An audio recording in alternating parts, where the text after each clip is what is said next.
Okay, welcome to Dynasty Ballpark for day 3 of the Men's Club Open Championships. We're now getting down to the business end of the tournament, the playoff stage, the top 8 playoffs, and we have 2 of the top teams here on the diamond now, and the Papanui Tigers from Christchurch and Paniki Kilburnie from Wellington. So my name's Tony Smith. I'll take you through this game with Karen Calder as the operator and Sharon Williams is the scorer. So the umpires are Matthew Ogier on the plate, Lance Brown at first base, Eric Horsham at 3. So leading off for the PK is Jaden Stratford, the catcher, Riley Markey, the DP on deck, and Jerome Ray Markey at number 3.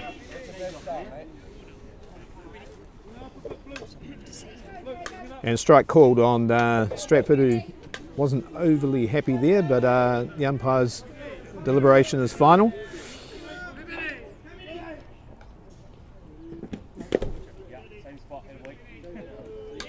Ball 1.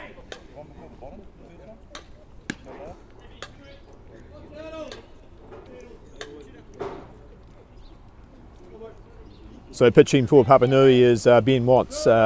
He's throwing to Ant Stewart catching. Marshall Cronk at first base. At second base we have Drew Delator today, and over at third Zach Boyd. Shortstop will be Mitch Finney. Over in left field is Josh Lubajewski, and centre field Cullen Bishop, right field Jackson Watt. So Stratford coming back in the count now, 2-2. So Stratford is the PK catcher, has played for the Black Sox and long-time Wellington representative.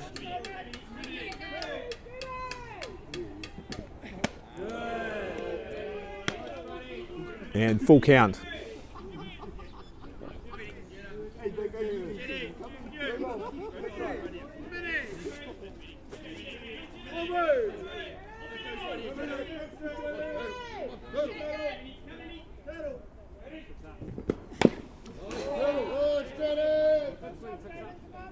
And a long first at bat here by Jaden Stratford. He's going the full distance. That's the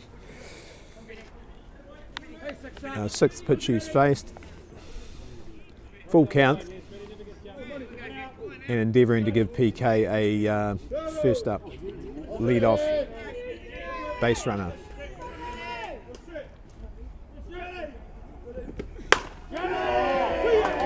And that's a perfect start to the game. A great at-bat by Jaden Stratford has hit the ball over the right centre field fence for a 1-0 lead to PK.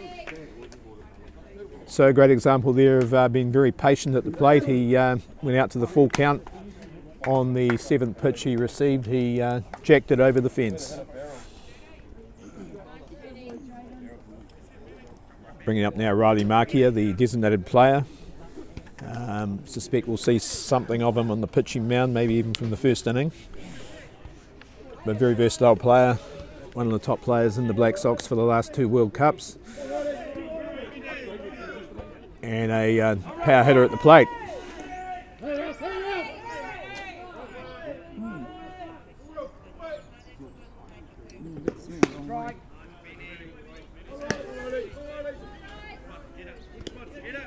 So Riley actually played for Papanui for a few years when the family were down here in Christchurch. His dad, Thomas Markia, who is coaching PK, was the player coach of the Papanui Tigers for a few seasons, and they had some success in reaching a national final.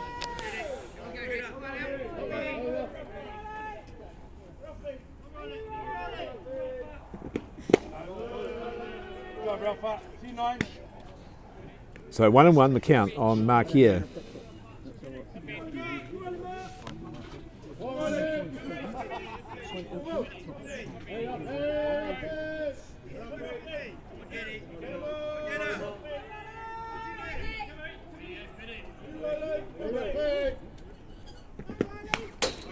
Fell back. Nice swing, good cut, not too far away, but fells it into the backstop netting.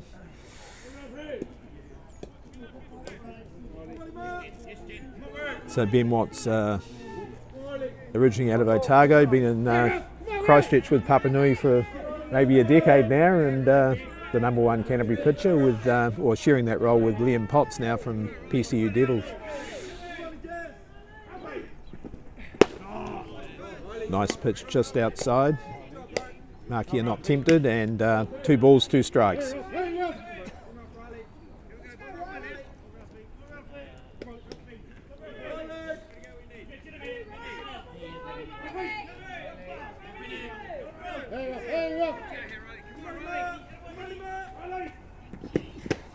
And swing and a miss, a big strikeout on the comeback there by Ben Watts. So strikes out Markia, brings up Jerome Raimaki from the left side.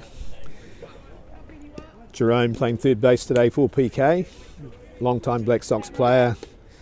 Great reputation as a slugger in the ISC tournament in the United States.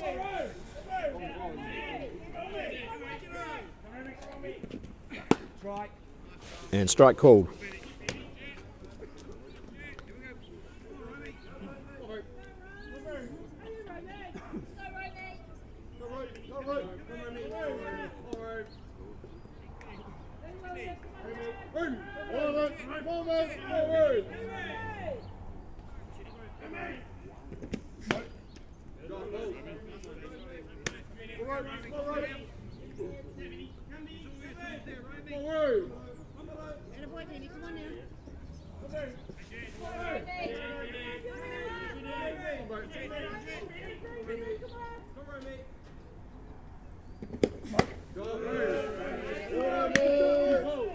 So Raimaki jumps well ahead in the count here.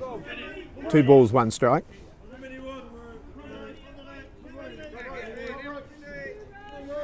Looking for a ball to pull into right field. Swing and a miss.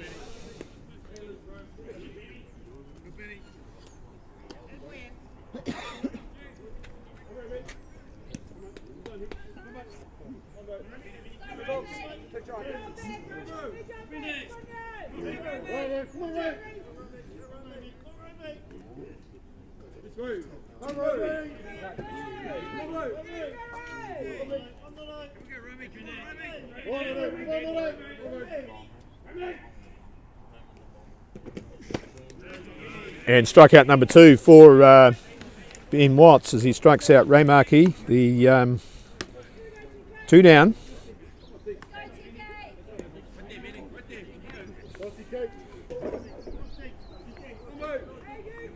And up now, Tikarika Cooper Nicola, the centre fielder from PK, out of the North Harbour Association originally. Now in Wellington, and he takes a strike on the outside corner.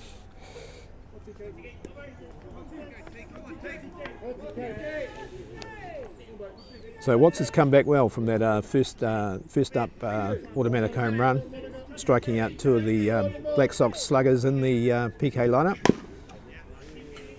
and going 0-2 ahead in the count against Cooper Nicola.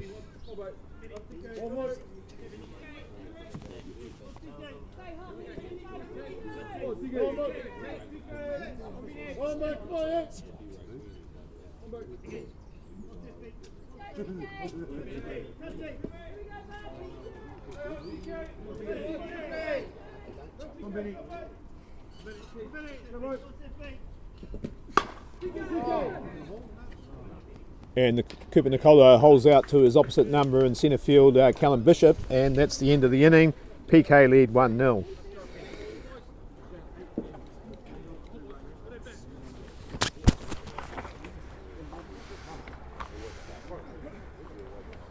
So calling the shots for PK is the New Zealand Black Sox coach Thomas Markia, who's expected to name his World Cup squad sometime after this tournament. Not sure exactly when, but it won't be too far away, I would imagine, next week. So he's running the rule over prospective candidates by watching games. Probably here pretty much the whole time. When his own team's not playing, he's watching other players from other teams.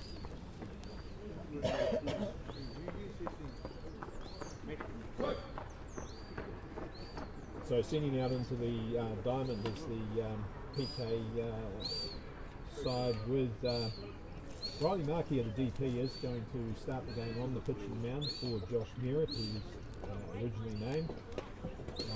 At catcher is Jaden Stratford, the home run hitter from the previous innings. And at first base, Javon Hanley. At second, we have Aaron Gollan. At third, Jerome Raymarkey. At shortstop, Kieran Bolger. In left field, Regan Davies. In centre field, Kikariko Kuka Matoa. And in right field, Ash Walton.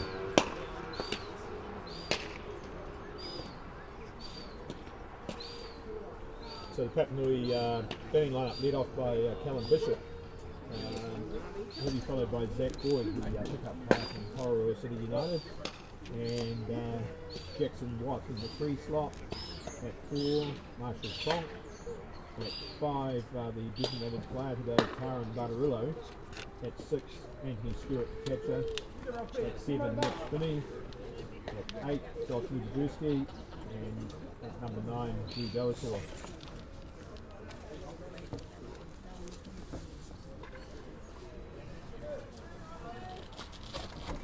So Callum Bishop to bat, from the left side, been pretty consistent with the bat at this tournament and also at the NFC recently. So he's facing his own Papanui Tigers teammate, Riley Markey. And ball 1 to start with.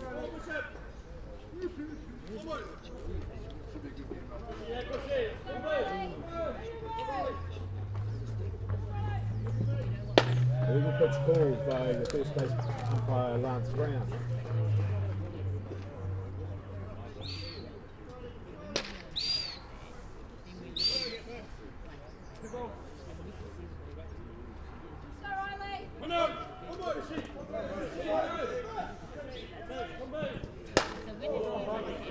And Bishop turned up a bit there but fouls it off, and Markey comes back with his first strike of the ball game. So these two pitcher and hitter are pretty good mates in their Papanui days, and played a lot of junior softball together in their age group, and also for Papanui and Canada.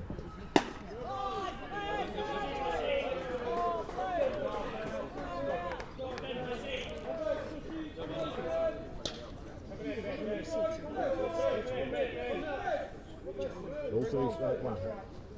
Callum Bishop is endeavouring to be a lead-off player. And he kicks the walk. So Papanui get their first runner on base. Brings up Zach Boyd.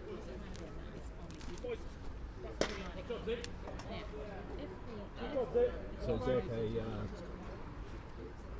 Wellington representative, he plays rep ball with a lot of these guys from PK, and has played against them a lot over the years.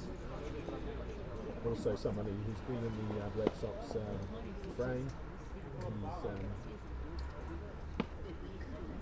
He's a very talented infielder and a dangerous batter too. I'm just conferring now while the PK are questioning why Riley Markey is called for the pitching, and I guess an endeavour just to help him rectify that. Lance Brown, highly experienced international umpire, might be fazed by that.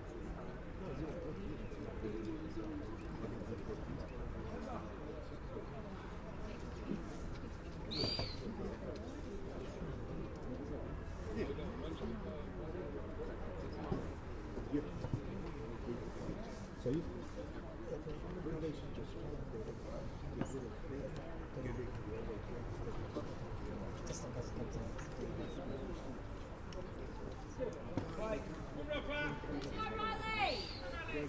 okay, so Boyd face Markey as the game resumes.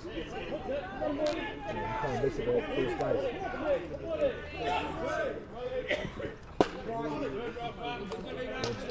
Markey starts with a lead strike.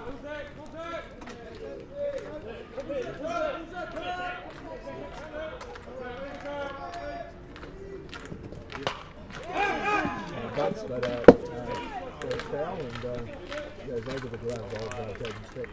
Couldn't make it out. So Boyd lives again. But he's 0-2 down in the count.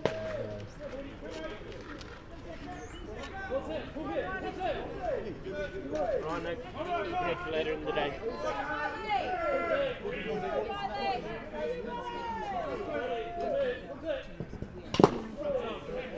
First leg live on this one, that shows it off.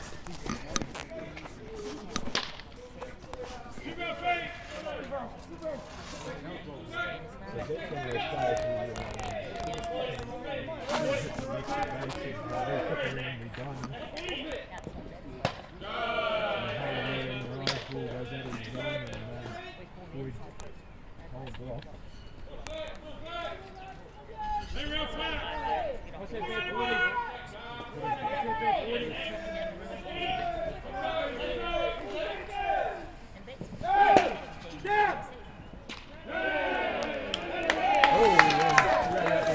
But he's having a big ball game. He's just throwing Cullen Bishop out at second base, and that's when he seats and trying to pass the players around. And great quick release and nailed him. So follow who's first down and hang on. So good go so far at the office for Jaden Streck. Strike on the new batter Jackson Watts. And appreciate right here. Represented at the World Cup in 2019.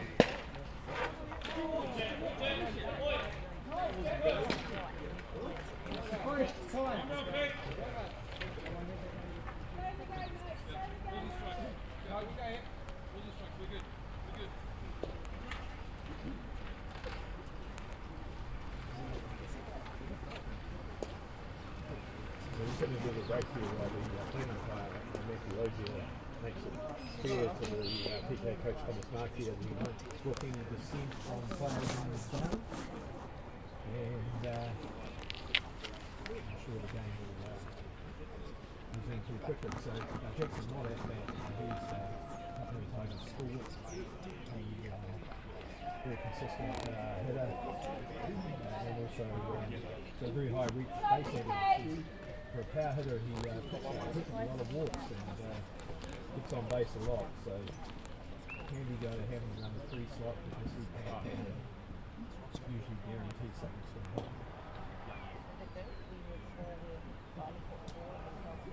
So Thomas Markey will stay here with his infield. Full smiles now and play will resume.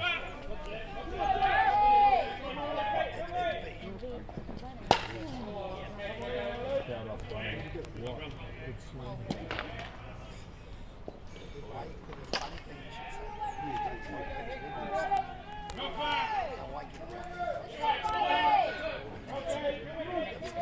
I know what it is.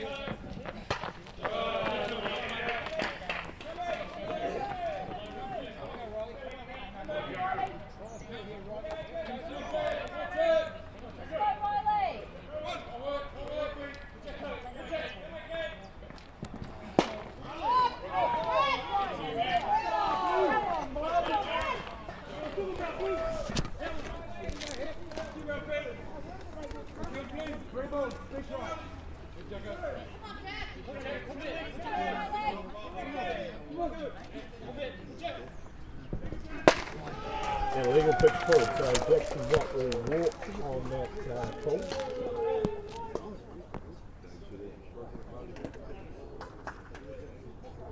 So the second illegal pitch of the inning, called there by Lance Brown, who has been consistent in that regard.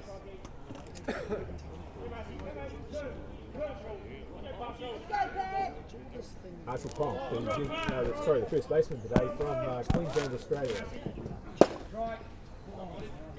Strike pull on the outside. So Marshall was the MVP at the last Women's Soccer World Cup in Auckland in 2022, and the Australian Steelers team won the title.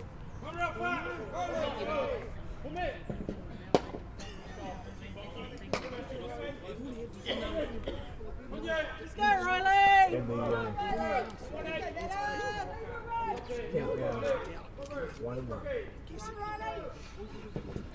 Yes, nice Riley. So Cronk is a pitcher and a hitter. He's often about behind the order. He was sharing the pitching Go Riley, Jess. great Australian teenager Japanese guy Marky Apuni had the strikes out there, but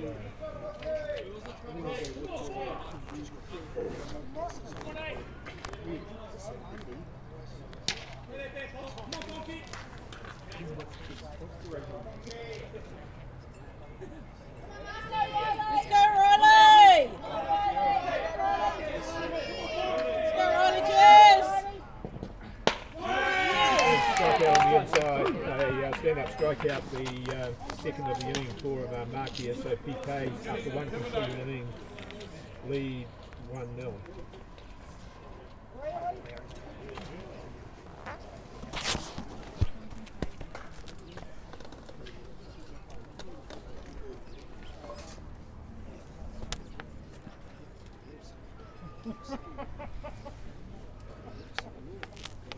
So PK in a bit of a huddle there with Coach Markia laying down the law.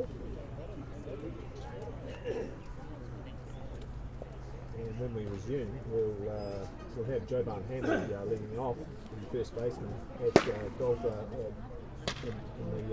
on deck, and Kieran Bolger to follow.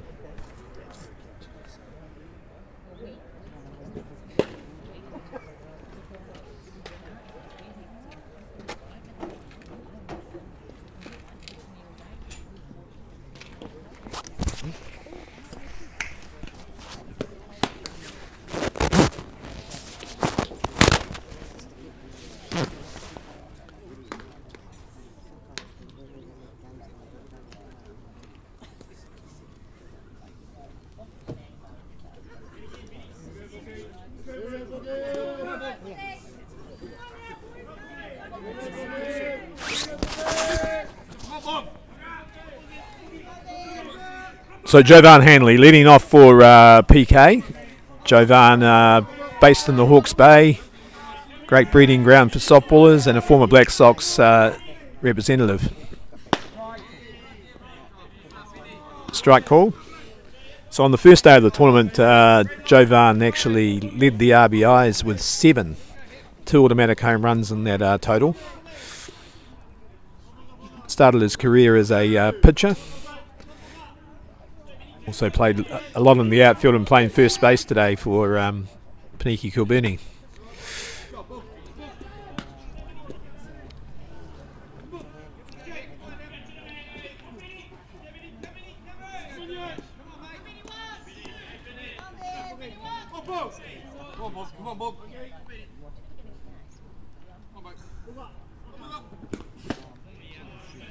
Swing and a miss. So Watts has settled down pretty well since giving up that first at-bat home run. He's beating the bat a bit and varying his locations.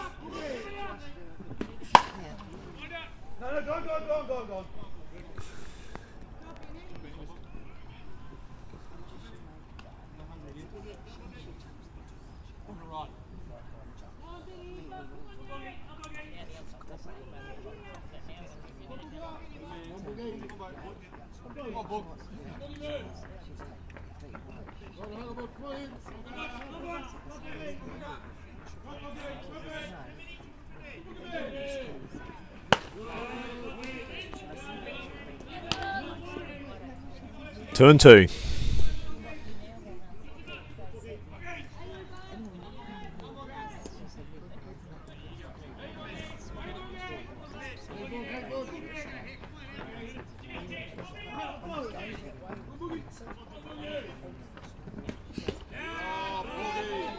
And a full count now, so Hanley's bounced back pretty well in this at bat.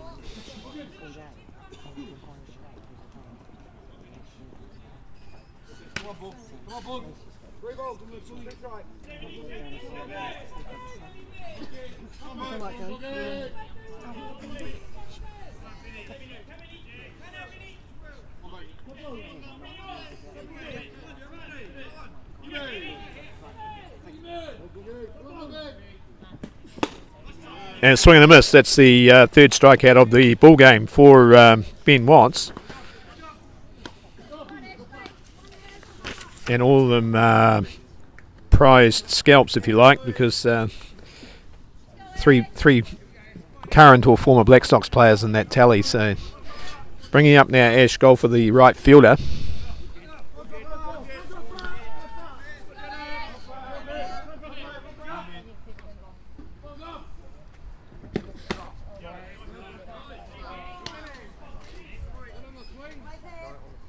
And strike one on Golfer. Left-handed hitter. Good contact hitter. Can move the ball, play the short game. And this time he just pulls it to second base, where Drew De La Torre takes the easy out over at first to Marshall Cronk.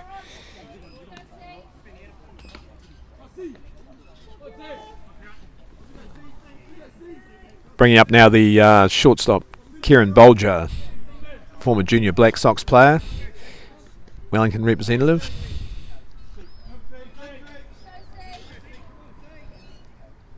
Come up through the grades with PK, and family have a strong connection at the club.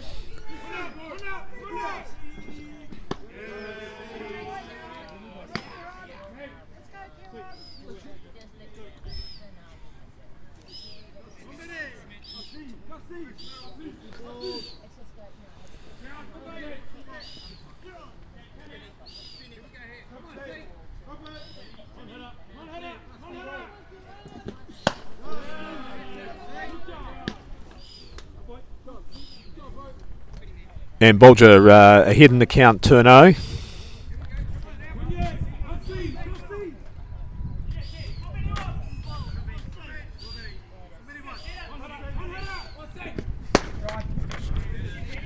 Watts comes back with a strike, and that is now 2-1.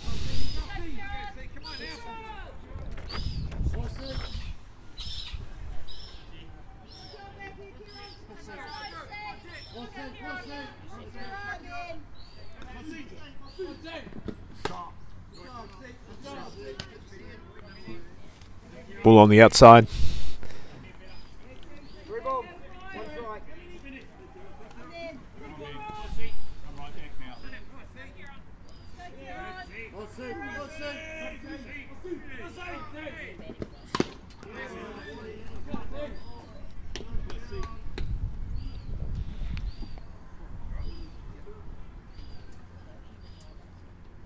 So catcher Anthony Stewart just shaking off the effects of being struck there in the legs by the foul ball.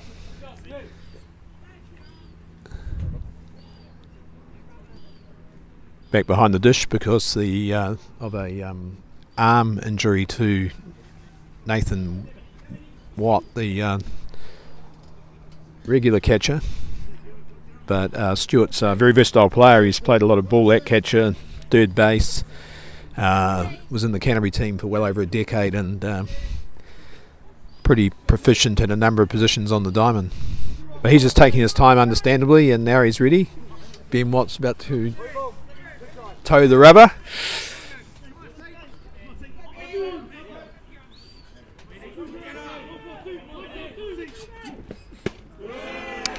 And Bolger picks a walk, so he's the PK's first base runner since the home run by Stratford. Regan Davies, the left fielder to bat, with the number 9 hitter Aaron Gollan on deck.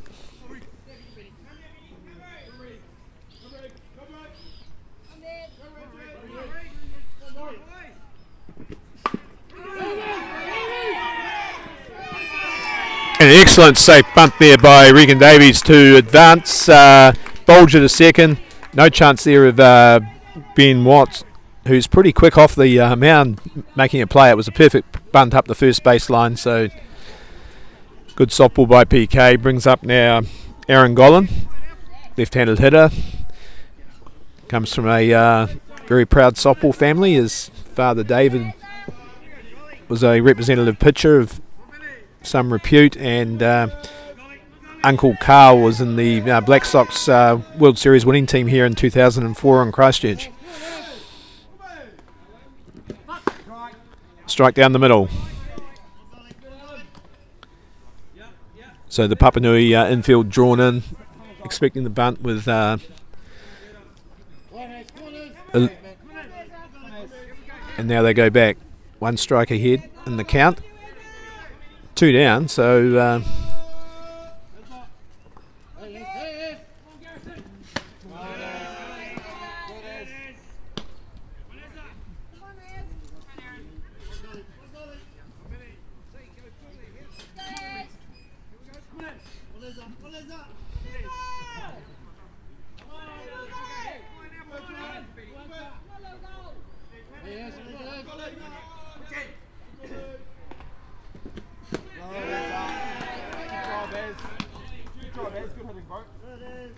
in the lower order here at PK, doing a good job, putting a bit of pressure on Ben Watts to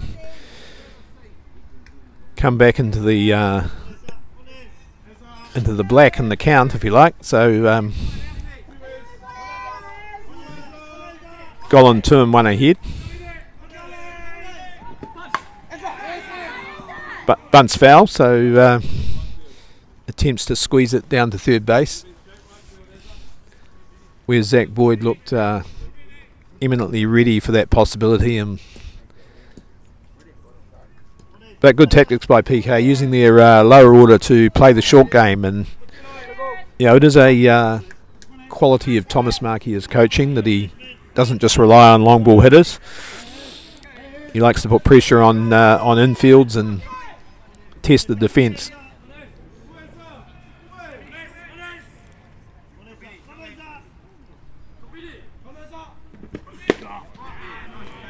And strike out. So Watts, pressure strike out there by Ben Watts. That is his 4th of the game, and shut down any chance of another run from PK. So they still lead 1-0 going into the bottom half of the second inning, where the Papanui DP, Tyron Bartarillo, will lead off.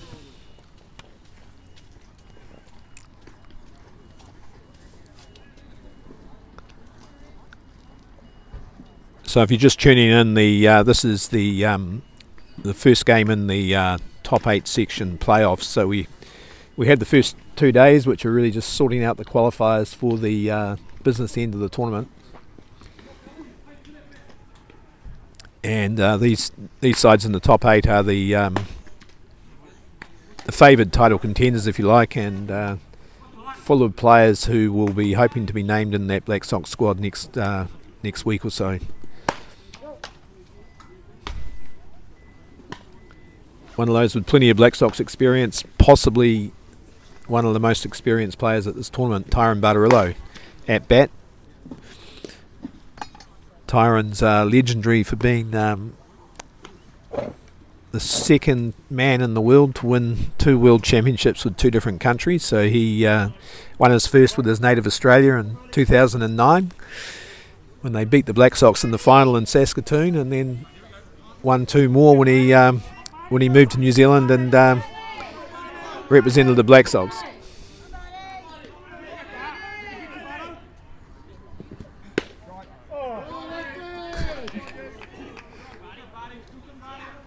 And a strike called on Bartarillo, who wasn't overly happy with the decision, but very experienced player. He'll know he can't change an umpire's mind.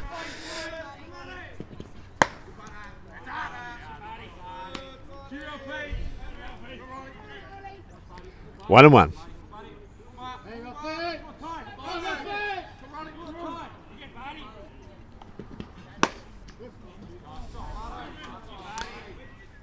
Ball 2, strike 1. So Markey knows Bartarillo of old from being a teammate at Papanui and with the Black Sox, and he won't be pitching anything within his power zone.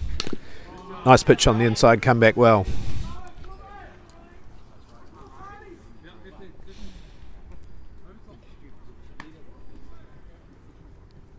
So Jaden Stratford's turn this time to just shake off a bit of a knock from the foul ball. Got to hand it to catchers. It's the toughest job on the diamond, and have to admire people who dedicate themselves to the craft.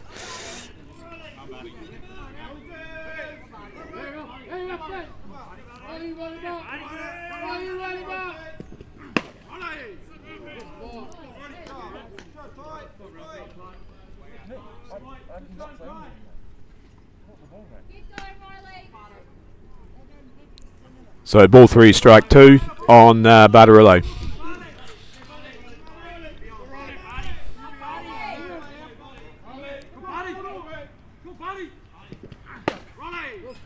And Bartarillo picks a walk to give Papanui a lead off, and I suspect we'll now see the Papanui do have a designated runner, but obviously backing the pace of Tyrone Bartarillo.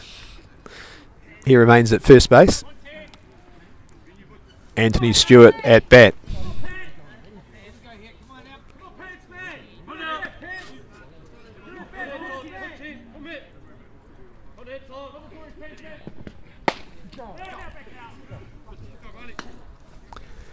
So an attempt at a bunt, but misses contact, so that's 0-1 the count.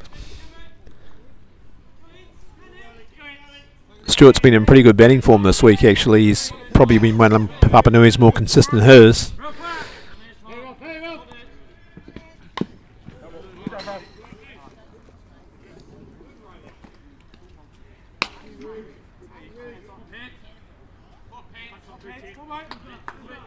So 2 strikes on him now. He'll potentially hit away.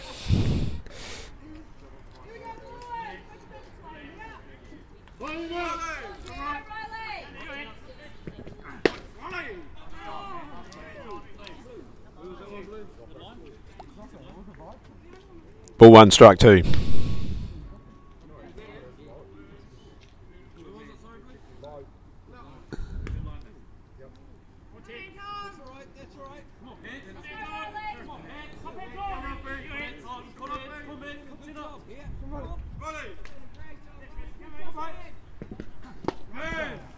And strike out. So Stewart strikes out. That's Marky's 3rd K of the game. Up now Mitchell Finney, the left-handed hitter, the shortstop for Papanui.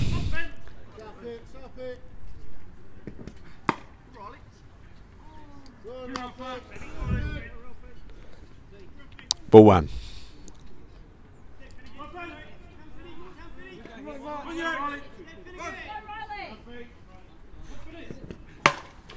And Finney meets the pitch. He just guides a leaguer single into shallow right field.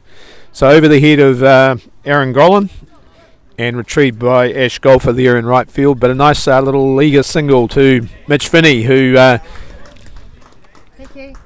and now they bring the DR on at second base with a runner in potential scoring position and Josh Lubajewski to bat.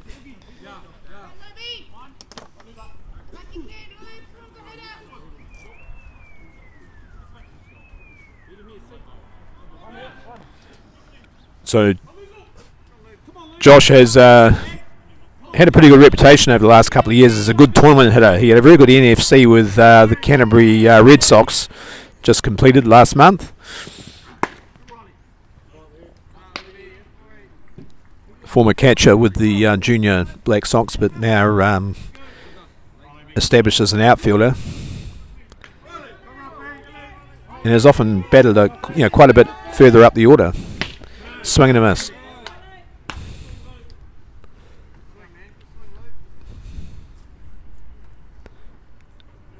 So if Lubajewski can make contact, put the ball into the outfield, there's a chance of 2 runs because of the speed of Mitch Finney, the back runner at first base.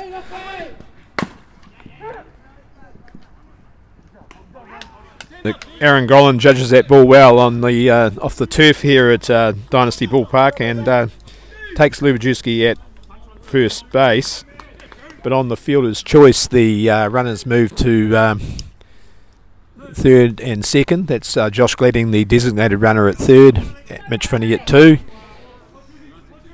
And up now, Drew Delator, other left-handed contact hitter.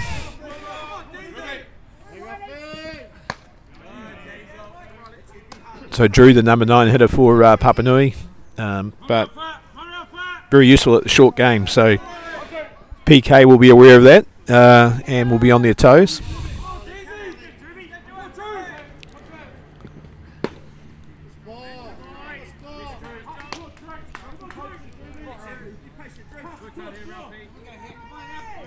So Markia making sure he doesn't come too much inside to the left-handed hitter and enabling him to just put it into play in the infield.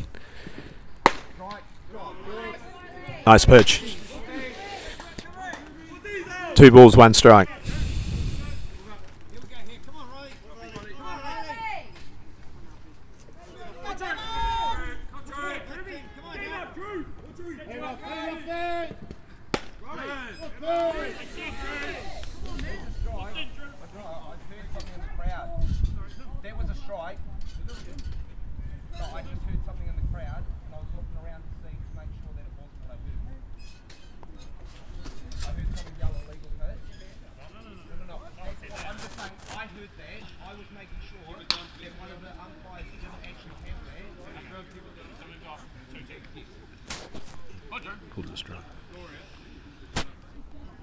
Okay, now the count is confirmed as 2 balls, 2 strikes.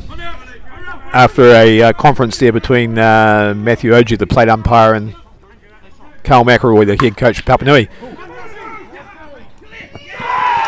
And that is just a fantastic out there by Riley Markia.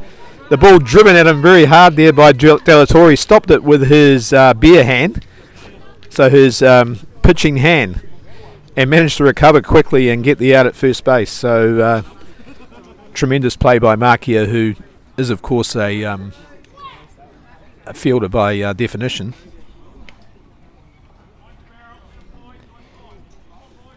So that saved 2 potential runs that play there by Markia. Papanui have runners stranded at 3 and 2.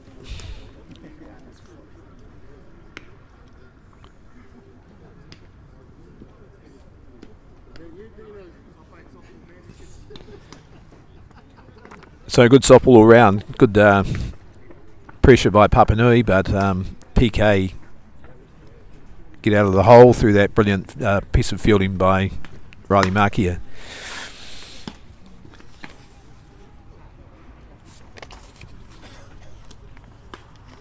So now into the top of the third. And just as we go into that, Ben Watts on the pitching mound here, there's just a interesting fact. I'm not sure if this has ever been replicated at a national club championship, but there are Watts brothers on 3 separate clubs here in Christchurch at this tournament. So Ben, of course, on the mound for the Papanui Tigers. His brother Cameron, the Black Sox catcher, is playing for the PCU Devils, who will be next up on this diamond. And another top 8 team. And the other brother, Matt, is playing for the South Pacific Ravens, the only Dunedin team here at the Club Nationals. So pretty hard for the parents to know who to watch if they all play at the same time.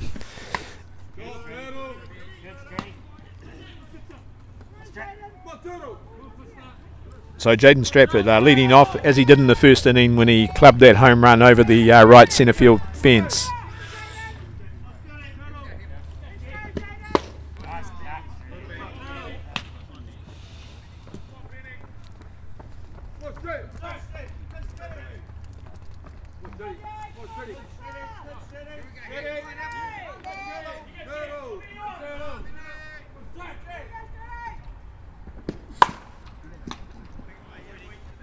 Zach Boyd very quick to that ball at third base and takes the out over to first base where Mitchell Cronk collects and brings up now Riley Markia.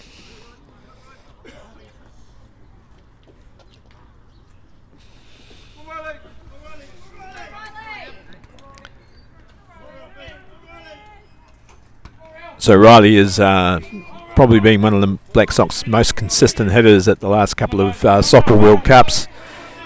very much entrenched in the top of the order there. And you'd normally expect a hitter of his power to be batting at 3 or 4 in the lineup, but PKU's Riley at number 2.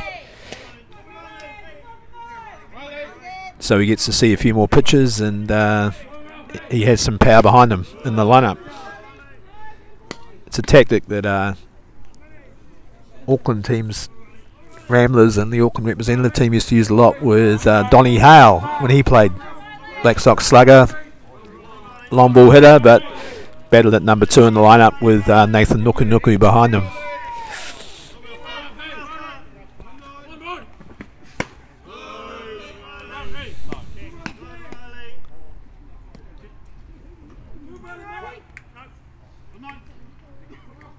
And the umpires decide that Markia did not attempt to swing at that pitch, and that means the count is 2 balls, 1 strike.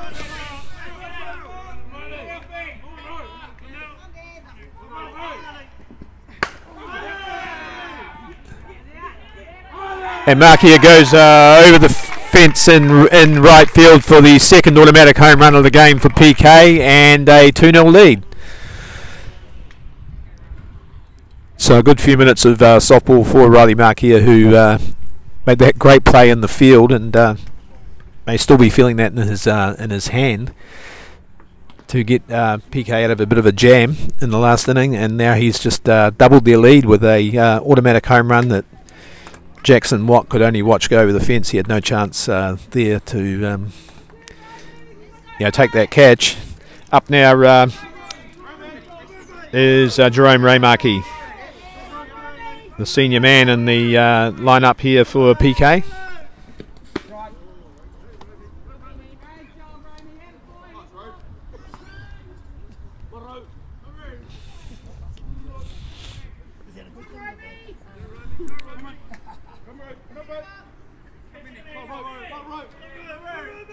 So Raymarkey been around the Black Sox scene for a while, a decade. He was actually pretty close to making the gold medal winning team in 2013 when he was still a junior Black Sox player.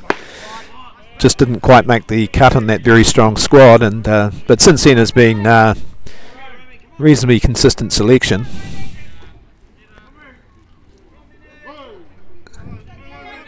Started out as a middle infielder, now plays on the corners at either third or first.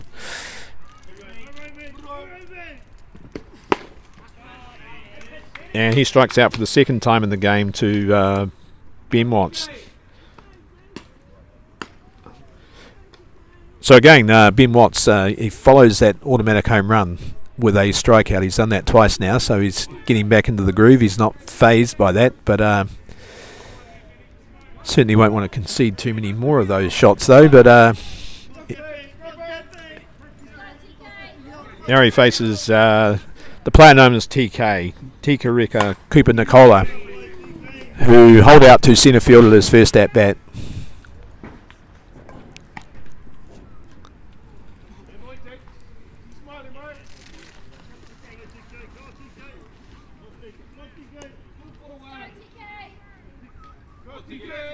So TK down in Wellington after studying his softball in North Harbour.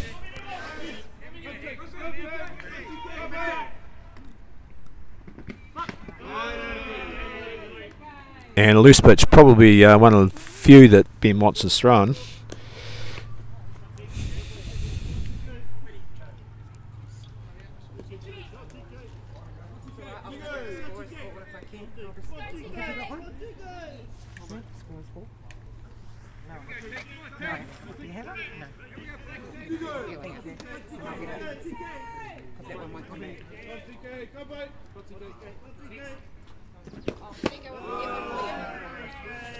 And the score is right. And the score is right. Down to grab toe with himself.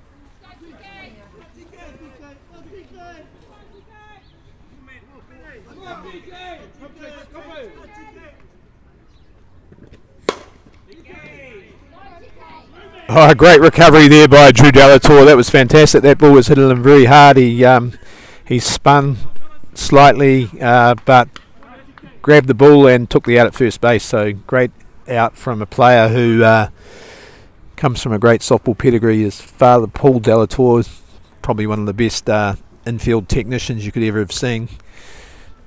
And his mother, Susie, originally Susie Truman, was a White Sox pitcher and still very active as a coach here in the women's scene and as a pitching coach.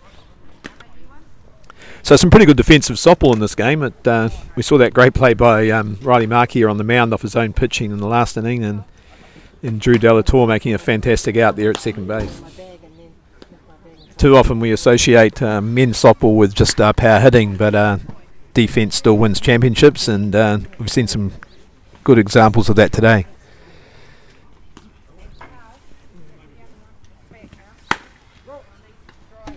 So nice to see Riley Markia pitching. He's a bit like his dad, Thomas, very talented all-rounder. Thomas was a great junior Black Sox pitcher in his youth, and then a centre fielder and top order hitter of the highest order for the Black Sox for close to 20 years.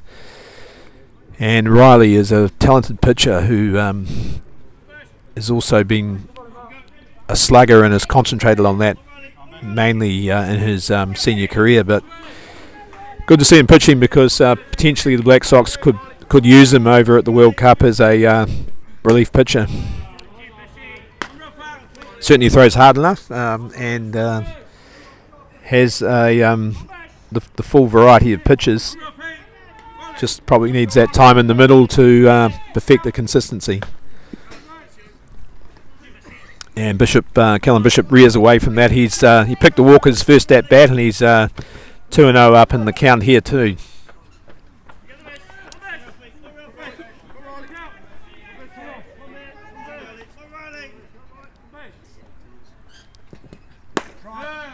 And strike called on the outside corner.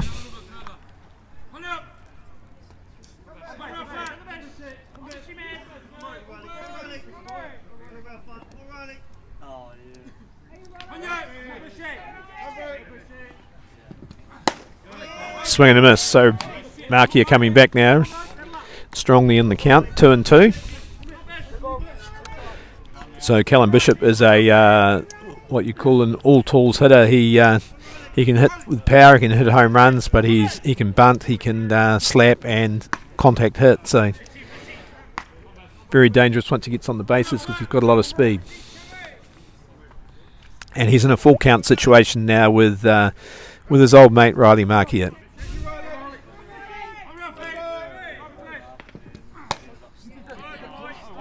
Ball on the outside.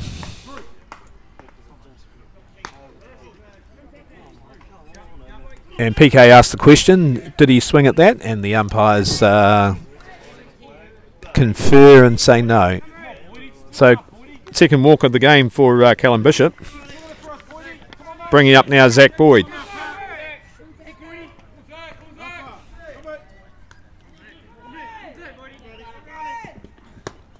Swing and a miss. Boyd tempted by the inside down low pitch and had a cut at it, but couldn't make contact.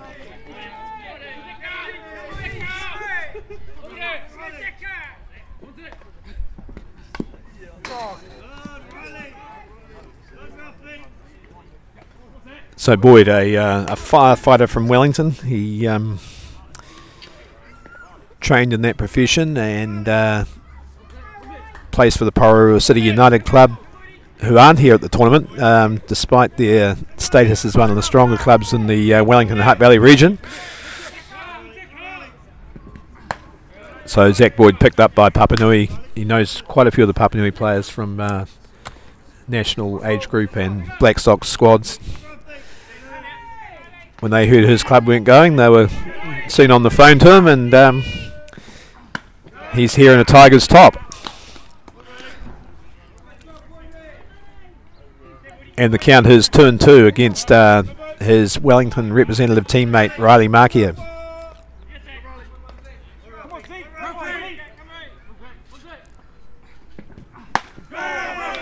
And Markia, a rearing strikeout there.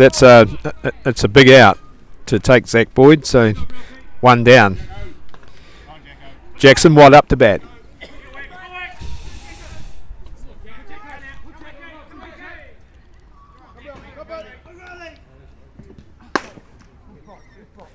So Jackson Watt and Riley Mark here were schoolmates, Christchurch Boys High School a few years back. Good pals off the diamond, and that friendship will be suspended just for the course of 7 innings, and Jacko will be looking to get one back in his old mate here with a hit which may potentially score Callum Bishop.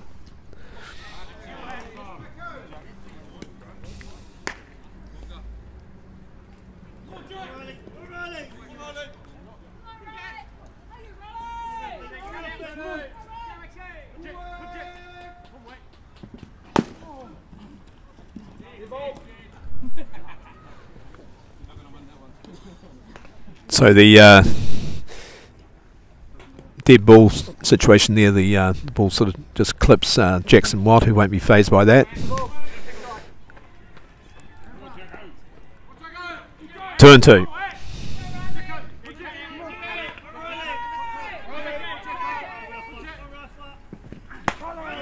And Watt strikes out. That's a big K too, by back-to-back Ks by Mark here.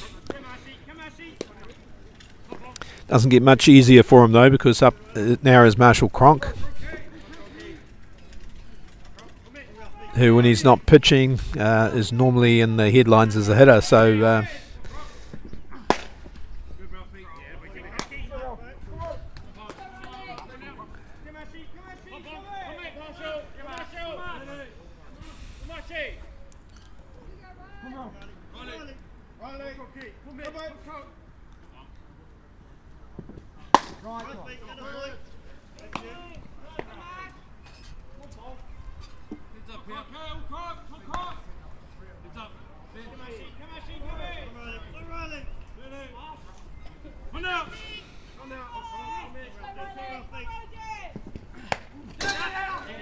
and a wild pitch there. It rears away from Stratford and then enables Callum Bishop to go to second base in scoring position. So Mark here just calls a timeout and confers with Stratford.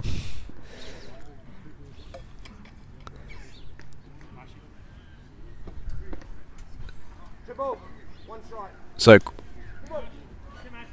turn 1 the count on Marshall Cronk. First base open, but they won't be walking him with Tyron Bartarillo on deck.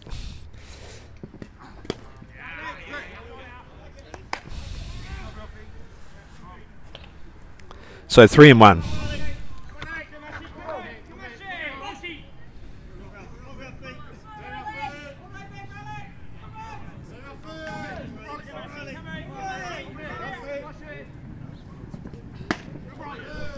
And Cronk picks a walk to first base, and in comes Coach McElroy to say, "I'll have the DR on the diamond for Marshall Cronk." So Josh Gladding comes on to run.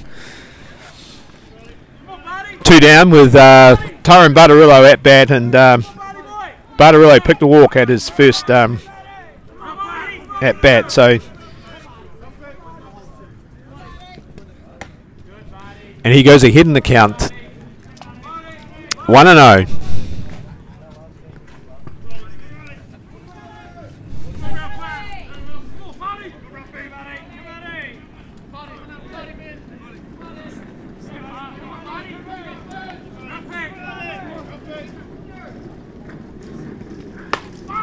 Barrow hits to centre field, but Cooper Nicola doesn't need to move at all to take the catch. So 2 runners left on base, and that's 4 left on base in the last 2 innings for Papanui. They still can't get their first run and trail 2-0.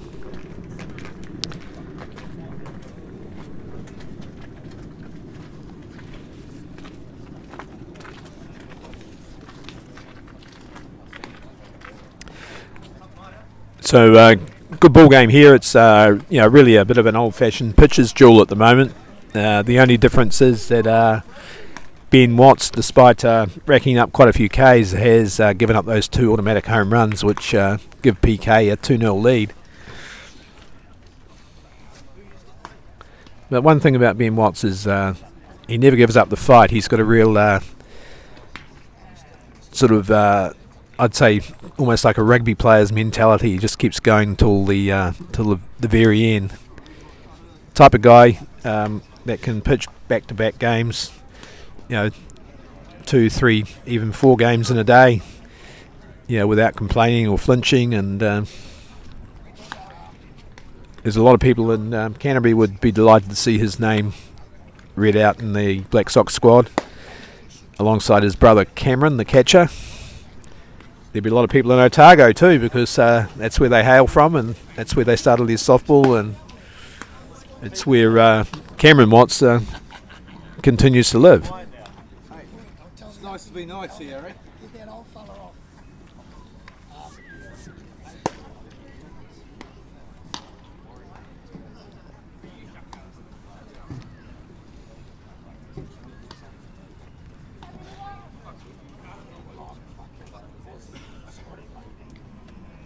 So it's Jovan Hanley leading off for the Paniki Kilburnie side.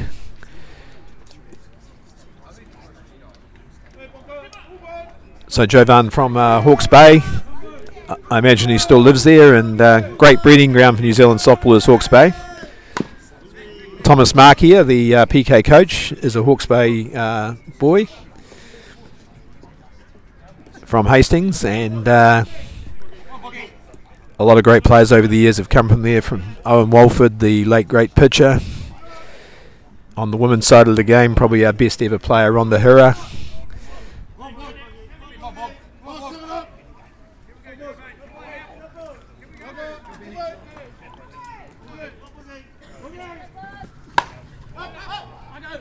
And Hanley pops up where Zach Boyd waits for Snow to come off the ball and takes the catch. So towering hit there, but only as far as the third baseman.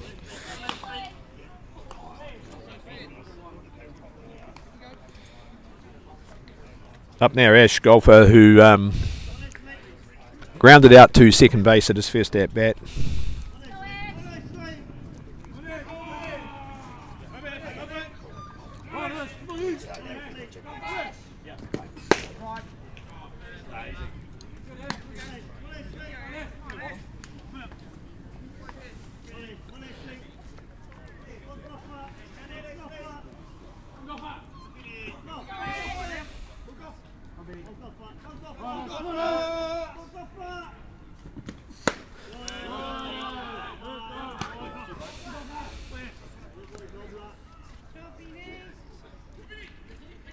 So it's Ash Golfer at bat.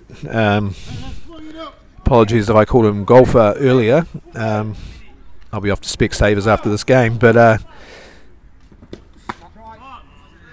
strike called on the outside to the left-handed hitter.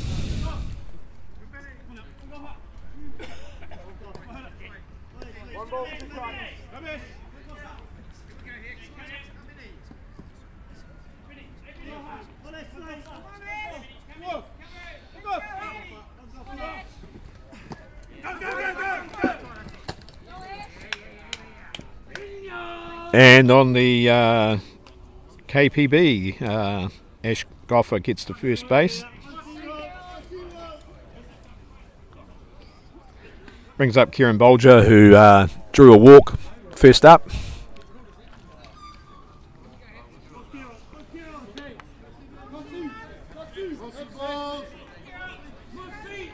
Playing shortstop for PK, and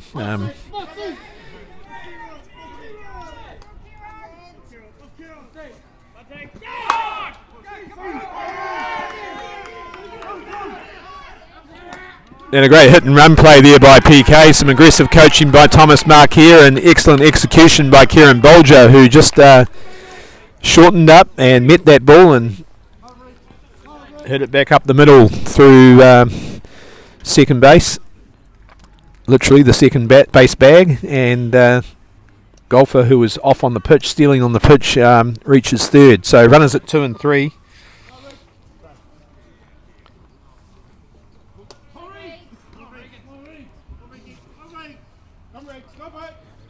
And Regan Davies, who he plays in left field, he's at bat with 2 potential RBIs on the bases.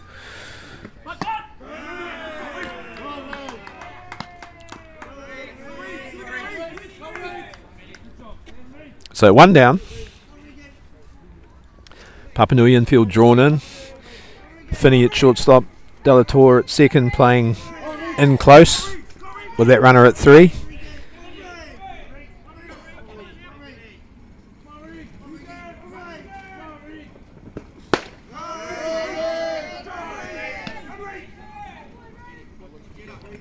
Two and 0.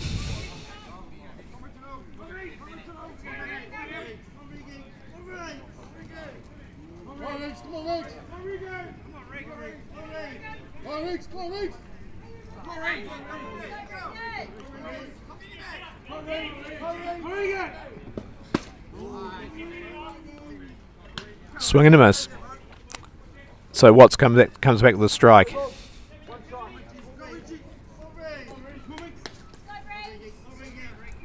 This is probably the most pressure he's felt in this game, with 2 runners in scoring position. 2-0 down.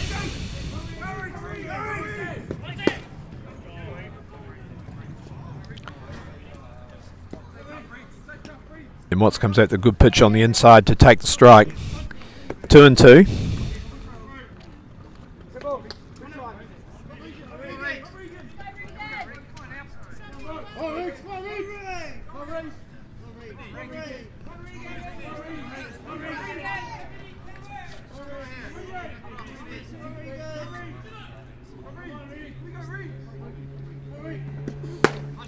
And clutch strikeout there by Ben Watts. That's 2 down. So Davies taken at the plate for the 7th strikeout of the game for Ben Watts. Thomas Markia now making a substitution by the look of it. He's going in for the former Samoan Test slugger Joel Harris as a pinch hitter. Coming in for the number 9 hitter, Aaron Gollan.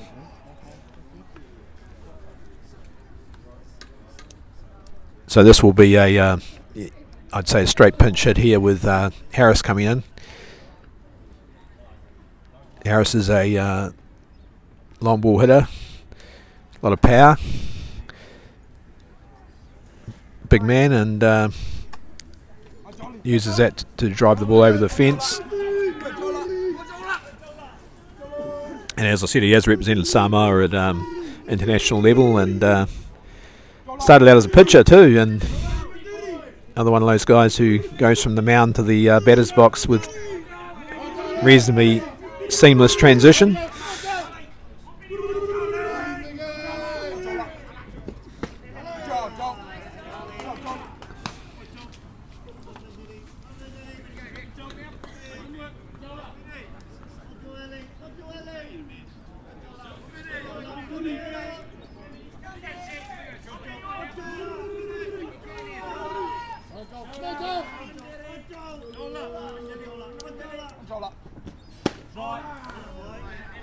And strike on the inside, so 1-1 now the count.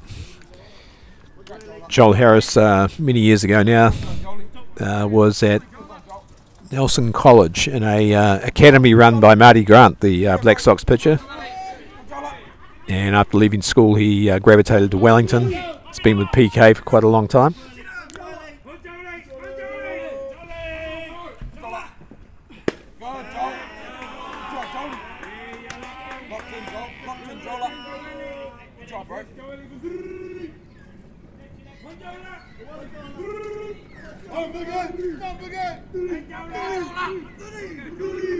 Ben Watts asked for the count from umpire Ogier, gets it. 2 balls, 1 strike.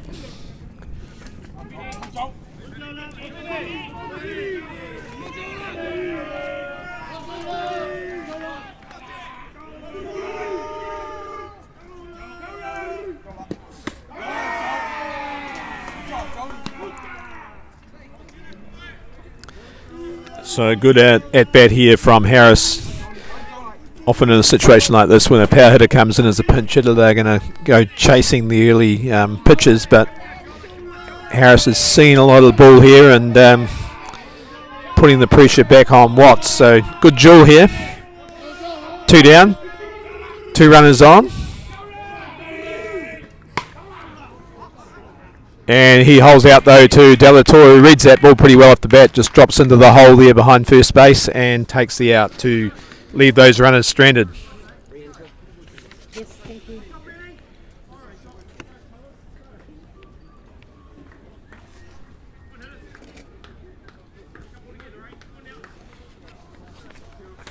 So then straight away PK called the re-entry, so Aaron Gollan goes back to his role at second base, and that's Joel Harris's involvement in the ball game over.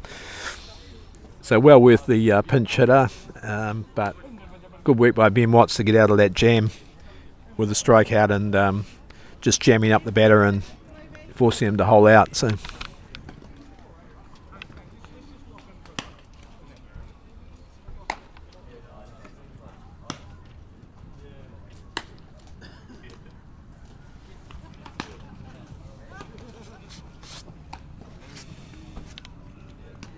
So we're going to see the Papanui Tigers 4th inning led off by Anthony Stewart, the catcher.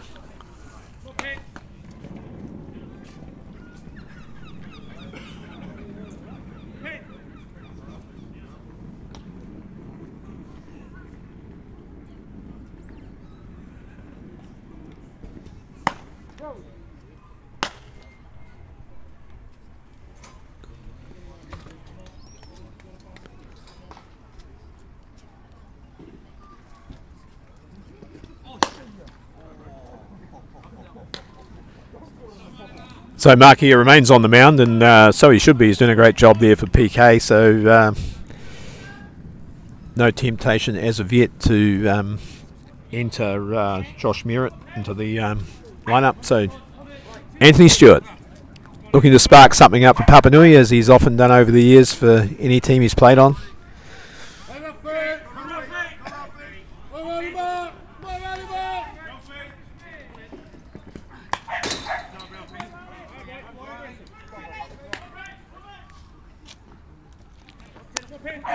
So Ant is another guy with a long softball pedigree. His grandfather, Owen Stewart, played in Canterbury in the probably the 50s through to the 70s. And his uncle Neil Stewart, popularly known as Wart, was a top outfielder for the Christchurch United club and Canterbury, and later became a Black Sox selector. Helped select that team that won the World Champs here in 2004.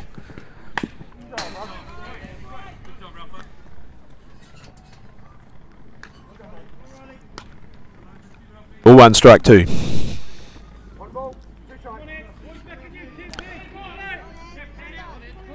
So Stewart is a former National Club Opens title winner with the Albion Club.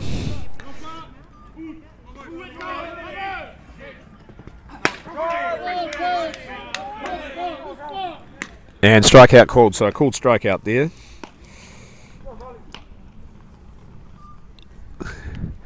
Mitch Finney up to bat, and Finney got that Texas Leaguer single to right field at his last at bat.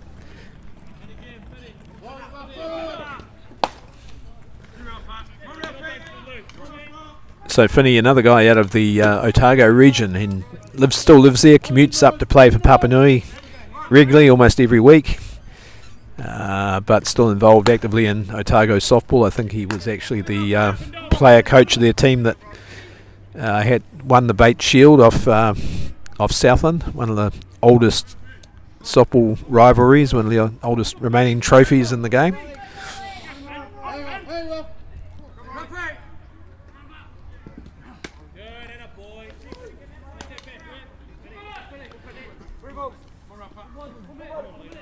So Finney up 3-0.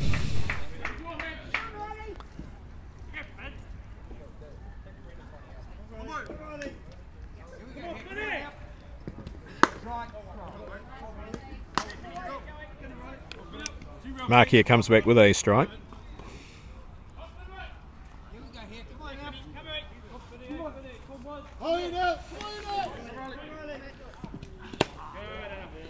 And a good grab there by Stratford. The Walkers conceded, but with Finney's pace, that could have been a two-base option, but for that scoop there by Stratford.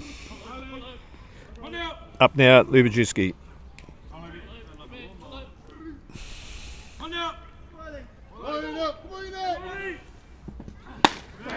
Yeah, a big swing there by the tall Josh Lubajewski. He ends up on his knee. So no mistaking his intent. He was looking to go for the fence.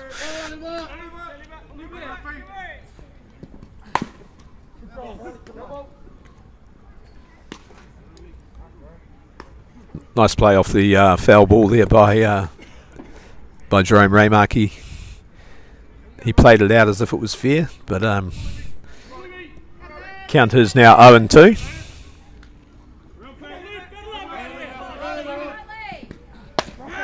And strike out.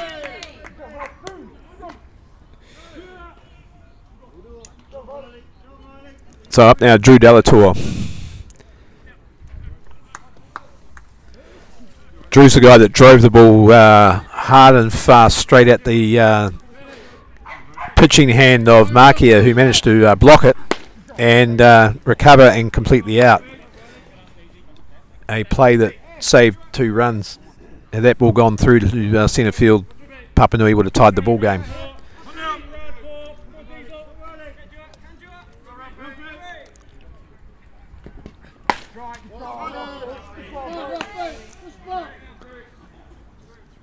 So 0-2 now.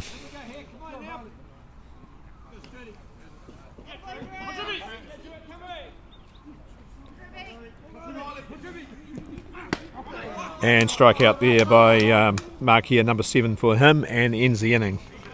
So Papanui still to score a run. PK lead 2-0.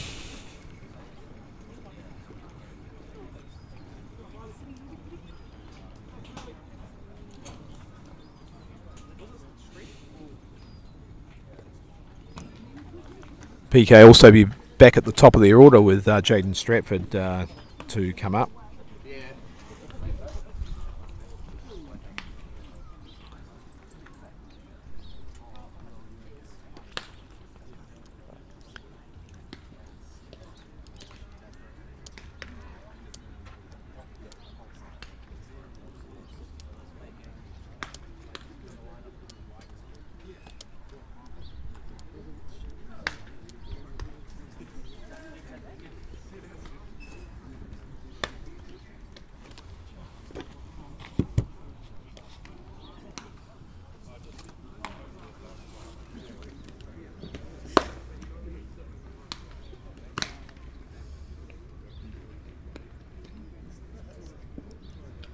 So this game on the number 1 diamond here at Dynasty Ballpark will be followed by a clash featuring another Canterbury team, which is PCU Devils, the new Canterbury champions. They'll be playing the Waitakere Bears, coached by the former Black Sox pitcher Heine Shannon. So that game due to start at 11 a.m.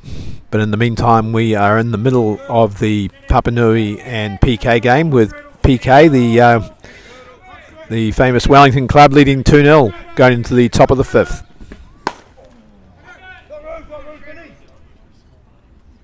Jaden Stratford just gets under that, and Mitch Finney takes the out there at shortstop.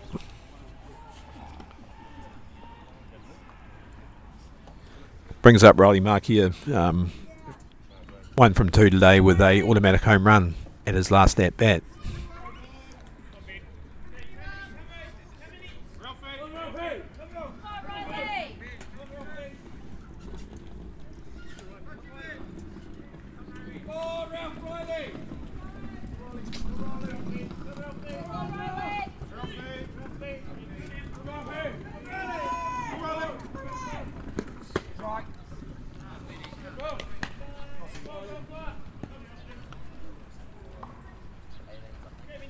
So Markia takes a strike on the outside.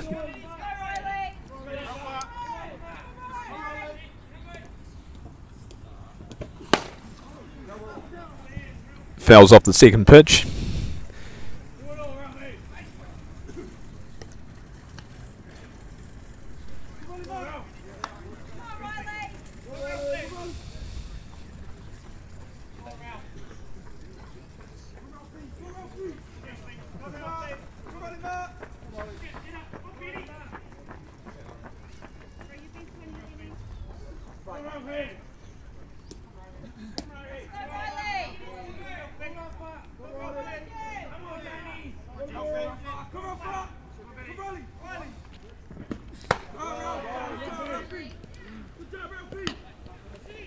So ball 1, strike 2. So while Riley Markey had played for Papanui, he played for them in a national final against Ramblers. First one they'd ever been in. They've since appeared in another against the same side and yet to win their first title.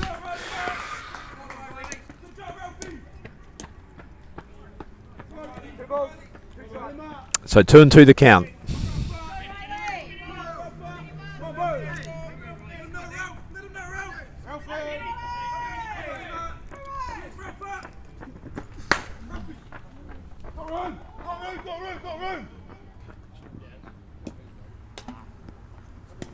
And no chance here of Jackson Watt making that catch in foul fly territory. So Mark here back to the batter's box. Count remains 2-2.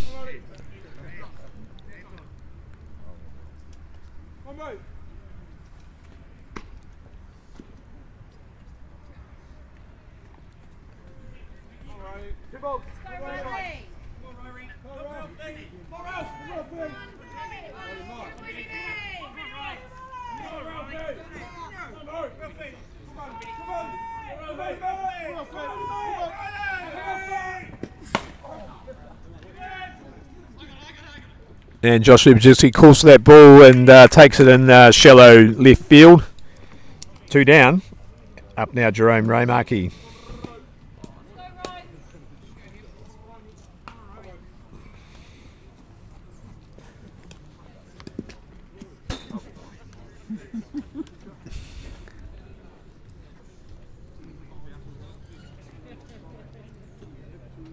So Raymarkey seeking his first hit of the game after a couple of strikeouts by Ben Watts, so that probably makes him doubly dangerous in this situation.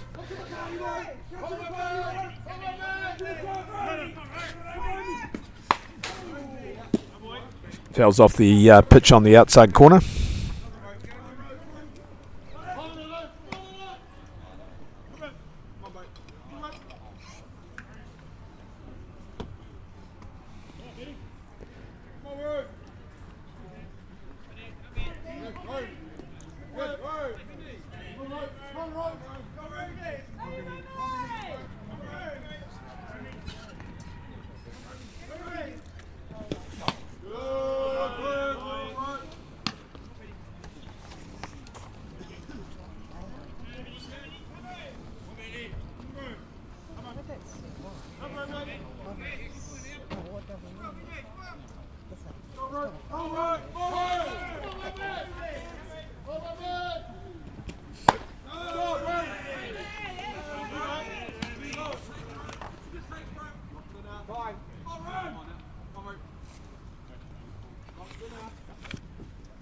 Two balls, one strike on Raymarkey as Ben Watts makes some adjustments on the mound, or off the mound. He's about to head back to start his walk up now. He's on the rubber.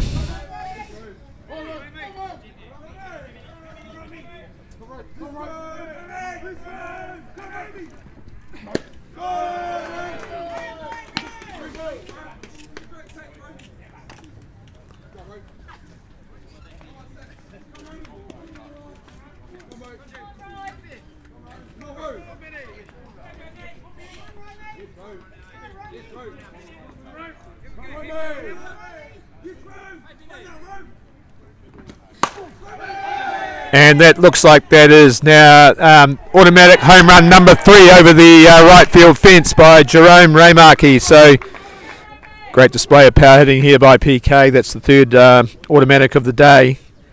Ray Markey follows Jaden Stratford and Riley Mark here in putting the ball over the fence. So he hadn't had a hit prior to that. He'd been struck out twice, and that just renewed his resolve to make amends, and he did that in style. So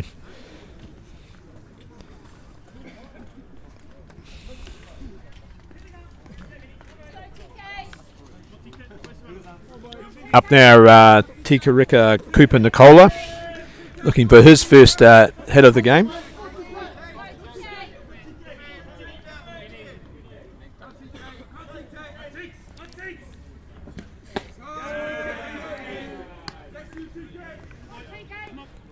Ball one.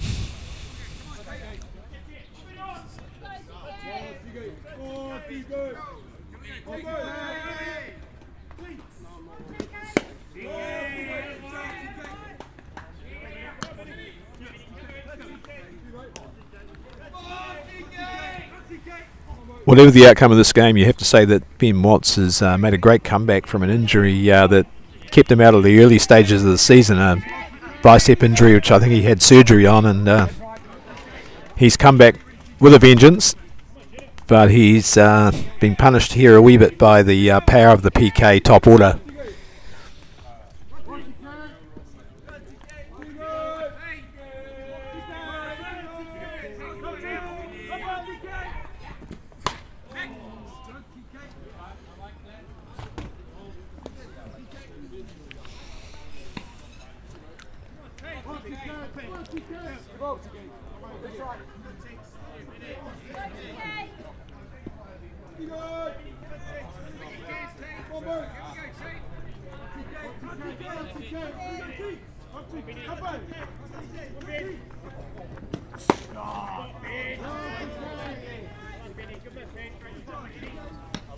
Full count now on Cooper Nicola. 2 down and a 3-0 lead to PK.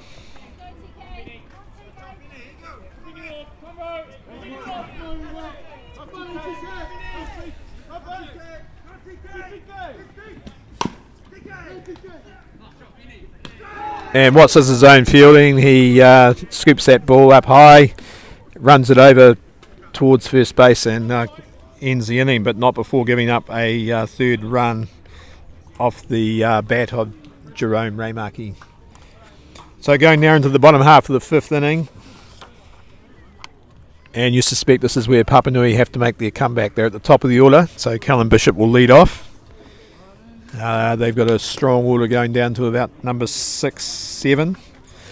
But so far today only have one safe hit, and that was a Texas Leaguer single, a blooper in the old parlance off the bat of Mitch Finney, the number 7 hitter. So the top order, while they're picking walks, need to now start producing hits.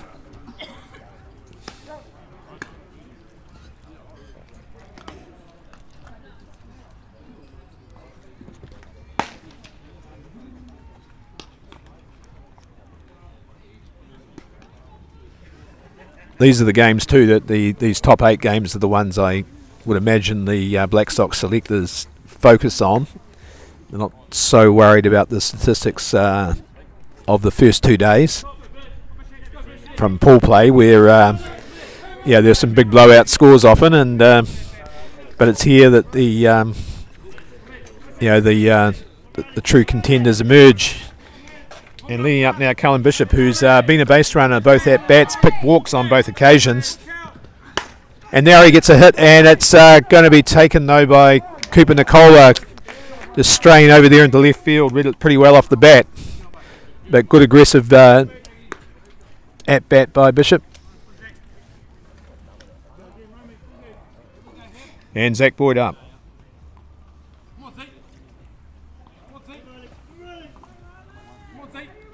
Been struck out twice today, but PK won't be relaxing against him. A bit like Ray Markey, when he's had a couple of outs, he's more dangerous at the plate. So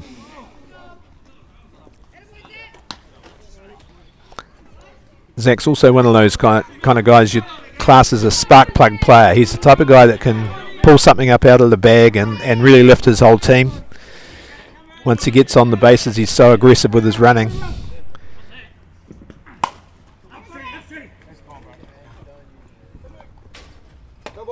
But the ball just goes foul as Jaden Stratford goes back to the backstop.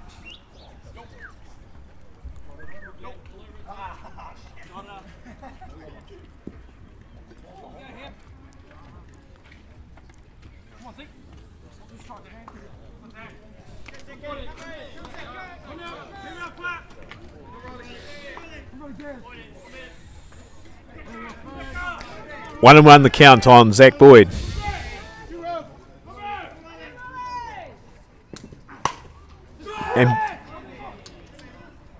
And Boyd gets a hit there as the ball eludes Ash Golfer, and we've now seen his wheels as he stretches that out round to third base. So that's what we mean when you say Zach Boyd's a spark plug player.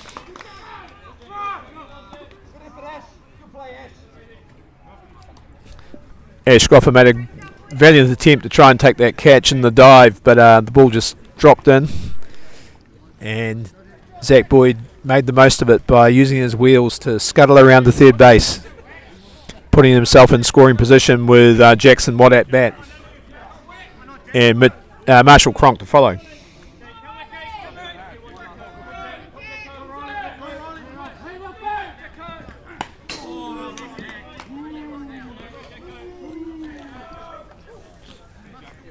Yeah, Jack Watt goes after that pitch and just drives it foul.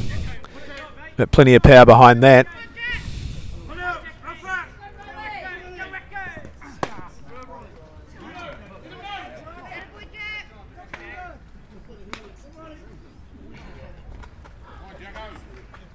So Watt, a one club man, been with Papanui since the T-ball days.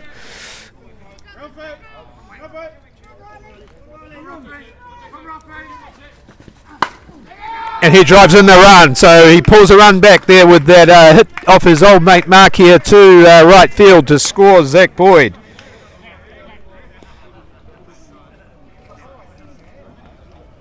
Oops, what am I doing?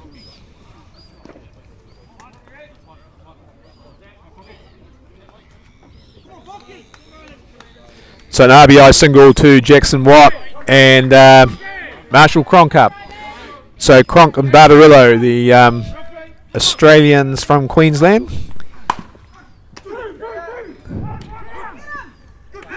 And a great double play there by Jerome Raymark. He takes the out himself at third base, so the unassisted out for the lead runner, and then picks off the second leg of the double.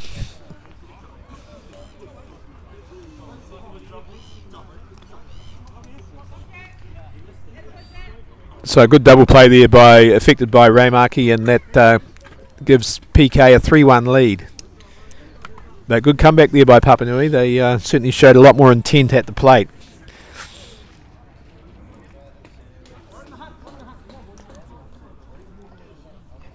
So having gone into that inning with only one safe hit to that stage, Papanui now have 3, and they need more of the same as the sixth inning unfolds.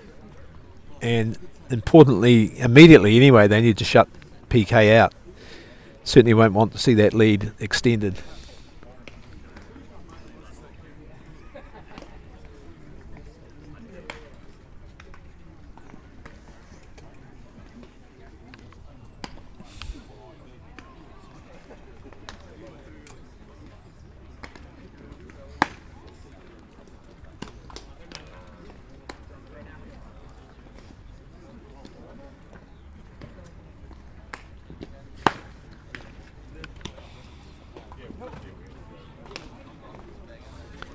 So 21 teams in all at this tournament this week, which is a good turnout, and those teams come from Auckland, North Harbour region, right down to Southland, with the mighty Panthers representing Southland, and South Pacific Ravens representing Otago.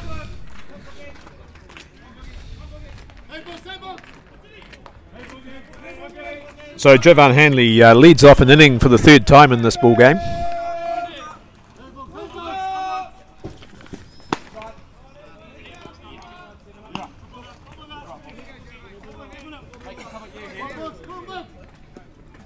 So Hanley will be looking for his first hit. Potentially looking to follow his mates who've found the home run fence. 1-1.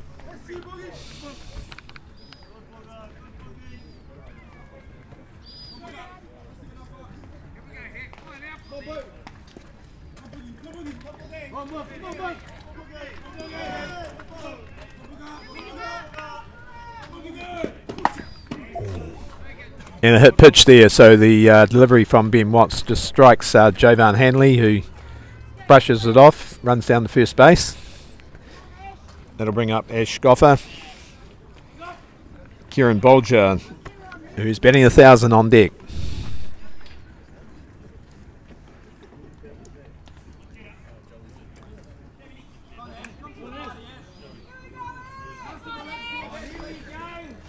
So Goffer made base in his last at bat on a KPB, a strikeout that eluded the catcher. And then he advanced on a hit and run play off the bat of Bolger. So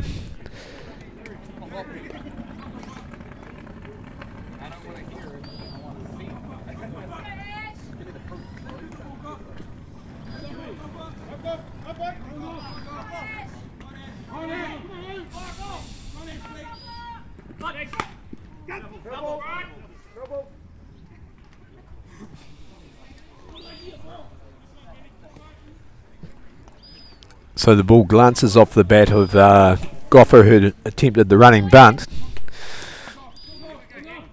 0-2.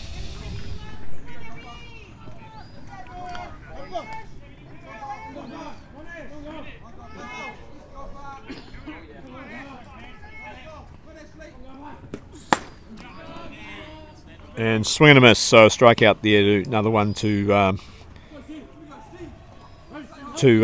Watts.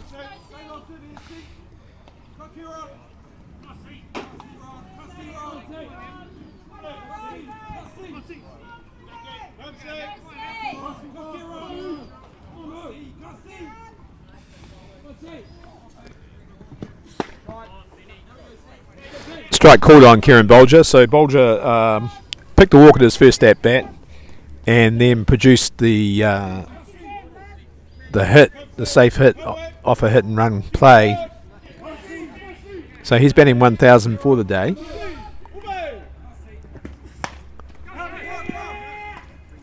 So a swing and a miss, but the ball goes to the backstop, so Hanley advances to 2. And Bolger will be looking to replicate his last at bat, where he just sort of stroked the ball up the middle and advanced his runner.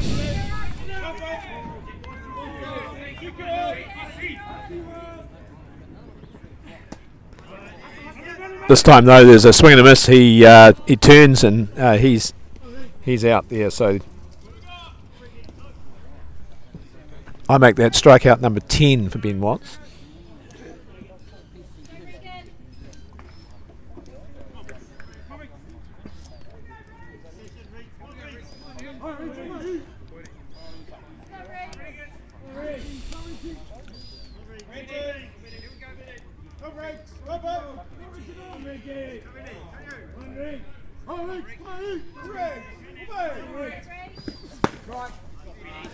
And this is Regan Davies up to bat, and he leaves the first pitch for a strike. So he's got a job to do with Regan Davies on second. You suspect a 4th run here may make it very difficult for the Papanui Tigers to come back from. And again, Ben Watts does his own fielding, so rises to the occasion literally to pluck that ball out of the air. So no further addition to the score on the PK side of the ledger, which keeps Papanui in the game.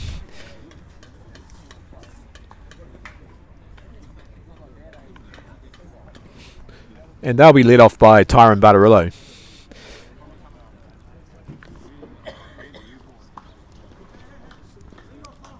So Bardarillo, Stewart and Finney, the three batters in this inning for the Tigers.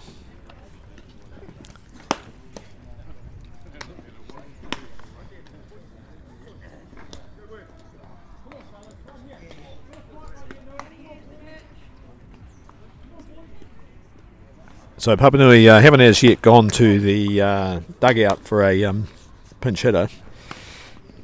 Their options are a wee bit limited by injuries to Adam Woong and Nathan Watt. So which only leaves Jackson Quinn and Jaden Britt as potential pitch hitting options. So. But they will lay here on their 5, 6, 7 hitters, all accomplished batters in their own right. Particularly this one, Bardarillo, who lays off the first pitch for a strike. So Bardarillo over the last 15 years, probably been one of the best left-handed hitters in the country. I'd say only Nathan Nukunuku would rival him for sort of controlled on the left side. The two of them would be the kind of leading exponents. And a strike called, and Bardarillo's not happy with the call, but he knows he can't do anything to change it, but he now has to refocus and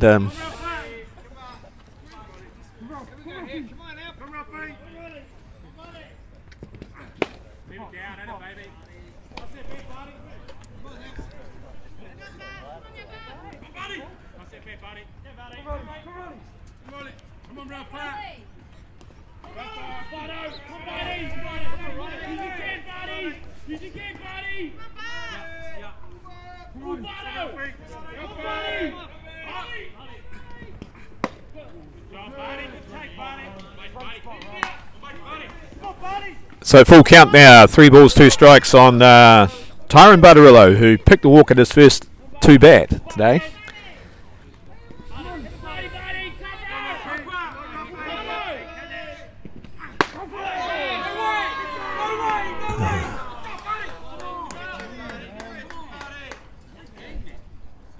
So Bardarillo picks his second walk to give Papanui the lead-off runner they wanted, and now they are going for a pinch hitter. It's going to be Nathan Watt, the catcher, regular catcher for Papanui, who has an injury and can't throw apparently today, so he's limited to a pinch hitting role.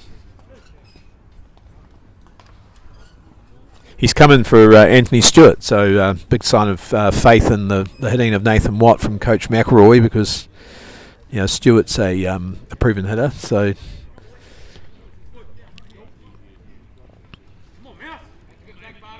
So Watt, who's known as Mouse, he is the older brother of Jackson Watt, the right fielder. He's also the club president of Papanui, so busy man. Straight away he faces the first pitch, but he just popped it up to Aaron Gollan. So that's 1 down. Bardarillo remains at first base.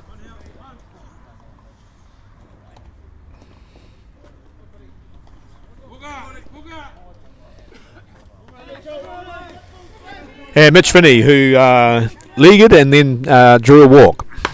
So he's batting 1,000. He has fouled this one off, and no chance of a play.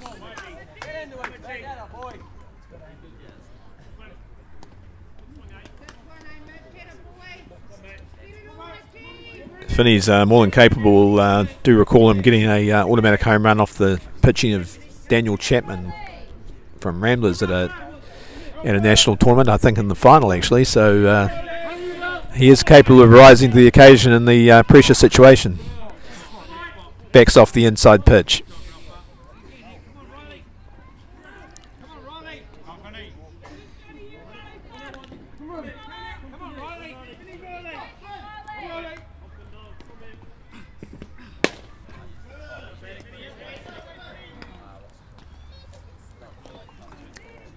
Riley just fires that ball on the outside. 2-1 the count.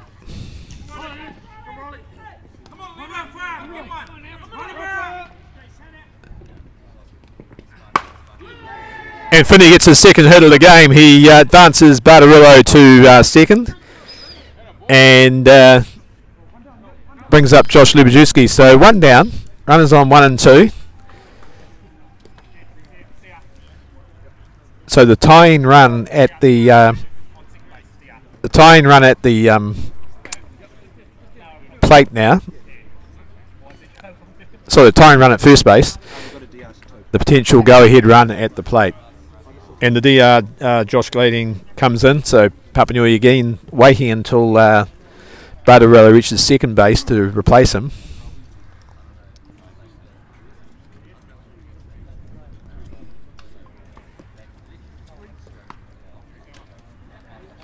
So Mitch Finney does his job. He'd been a bit quiet with the bat in the first couple of days at this tournament, but getting into the nitty gritty end, he's coming up trumps. So, and it's really this lower part of the order that Papanui need to fire. In the past, when they've made a couple of national club finals, it's usually been their lower order that have carried them through. And this guy here, Josh Lubajewski, is capable. Just needs to be perhaps patient at the plate and wait for his opportunity.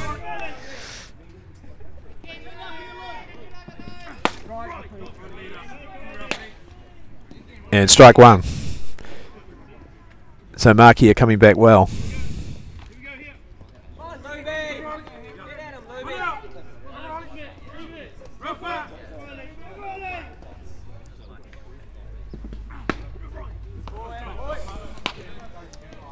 And Luby lays off the inside pitch.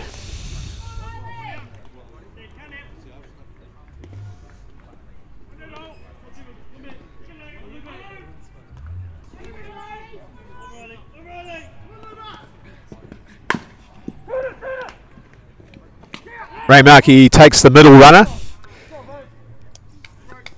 Smart option there. It's taking out the potential tying run. So 2 down. So Ray Markey's looked really sharp at third base. He's very experienced, but he's shown a lot of hustle too.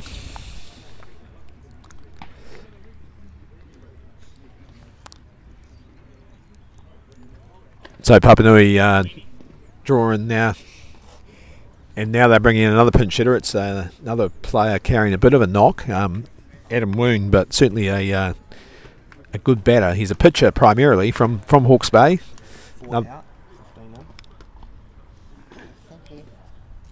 So Woon comes in for the number 9 hitter, Drew Delatour.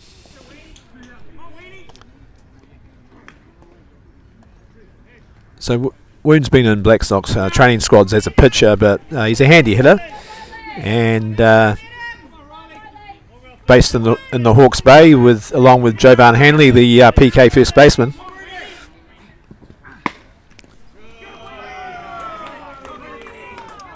Ball on the outside.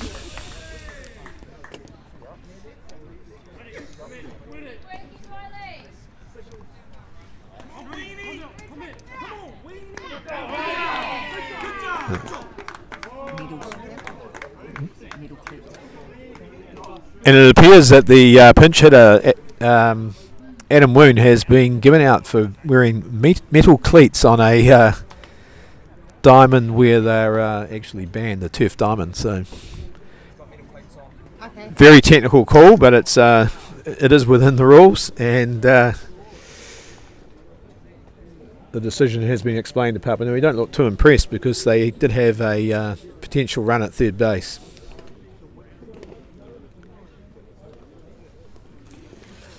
They did get warned about it in management and said there'd be a taxi warning if they pulled on the diamond but plates there. They got told.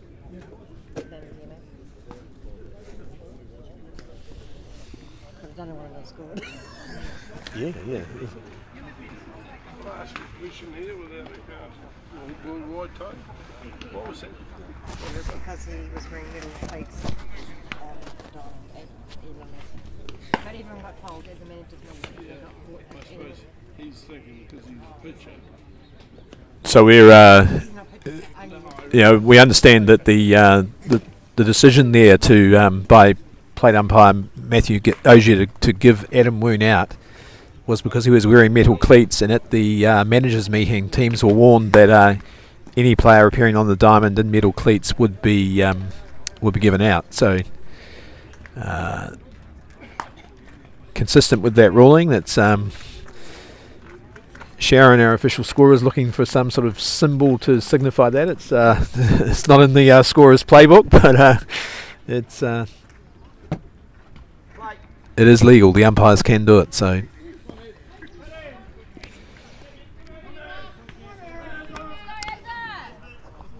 Up now, Aaron Gollan, restored to the batting lineup after being substituted for the pinch hitter Joel Harris last time up. But he's leading off now, the seventh.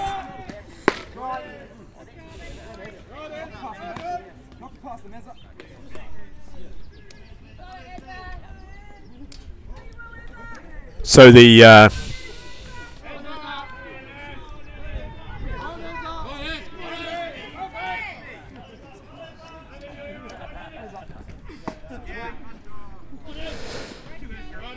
so strike two. Ben Watts thrown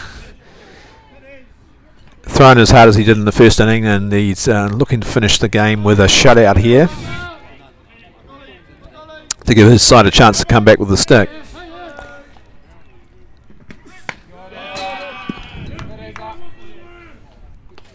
Probably one of the hardest pitches he's thrown, actually, just reared up out of the reach of Anthony Stewart.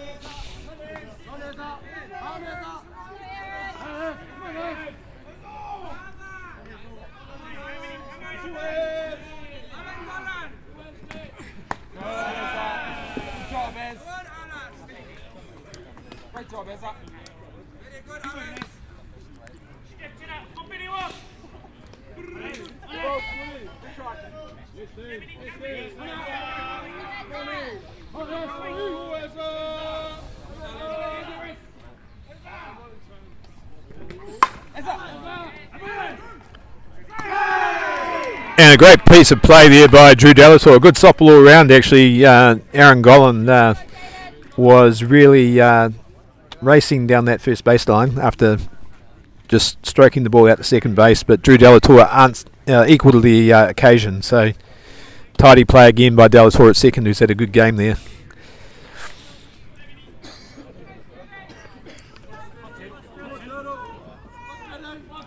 Up now, Jaden Stratford, who started this ball game by smacking an automatic home run. Hasn't had success since then, but certainly has laid the foundation for this lead of PKs.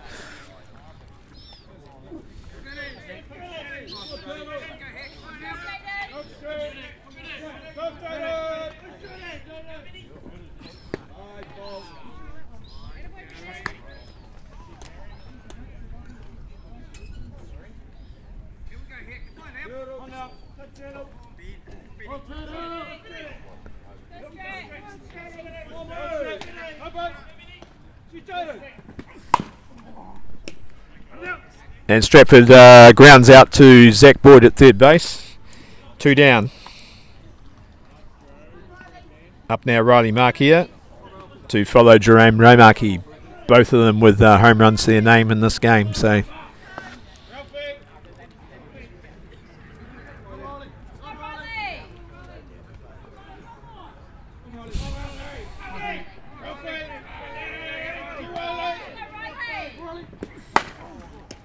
and same play actually, Riley drives the ball to Boyd, and the safe glove of his Wellington teammate effects the out. So PK shut out in their 7th inning.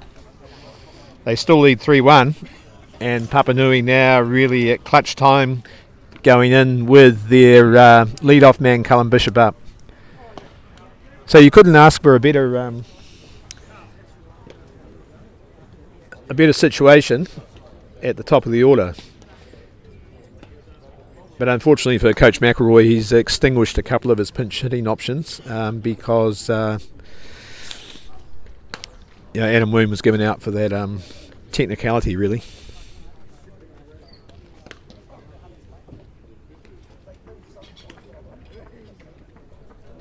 Would have been interesting actually if Papanui had made an official protest at that. It would sort of test the ruling because it's not actually in the rule book. So well, it possibly is in the rule book, but it's pretty arcane. So does seem a situation whereby just a timeout and tell the player to go into the dugout and get a pair of rubber cleats on might be better all round for the game.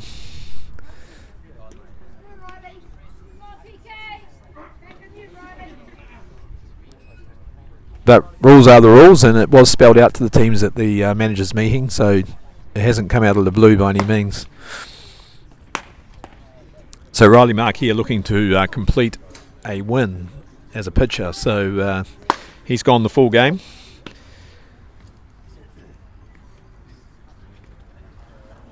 Faces now his biggest test against the top of the Papanui order, who certainly looked a lot more aggressive at their last at-bat. So Callum Bishop to lead off. He's had a couple of walks today, and then he grounded out to, hold out rather, to centre field.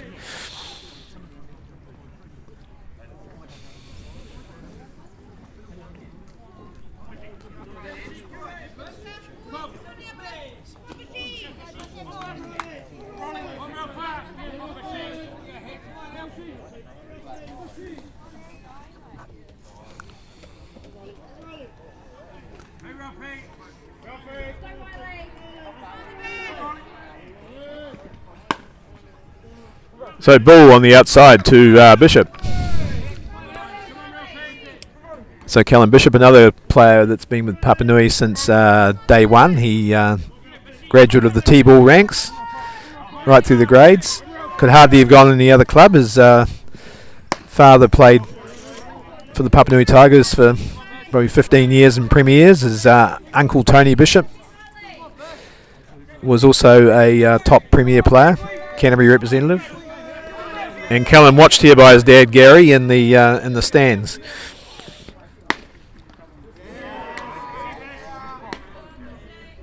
So 2 balls, 1 strike.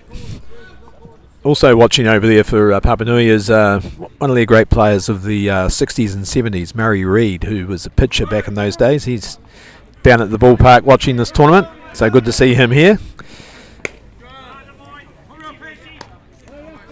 Ball 3, strike 1. So Bishop angling perhaps for his 3rd walk of the game, certainly angling to get on base.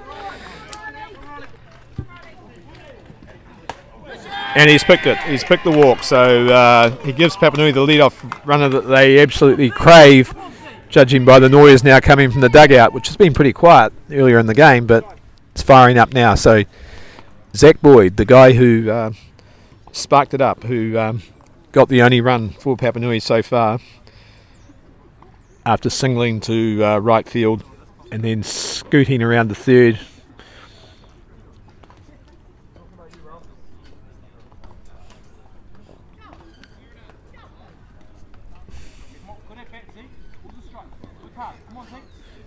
So both Boyd and Jackson Watt to follow got hits at their last at-bat. So,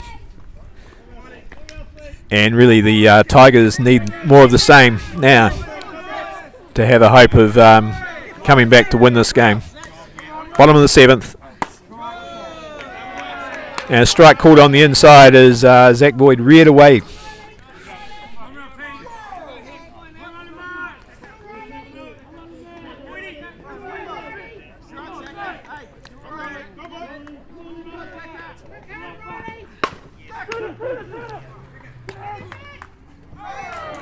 And PK attempted double play. They do get Bishop the lead runner, which they'll be happy with, but the throw back to first base was wild, and Zach Boyd stays at 1, or gets safe at 1. So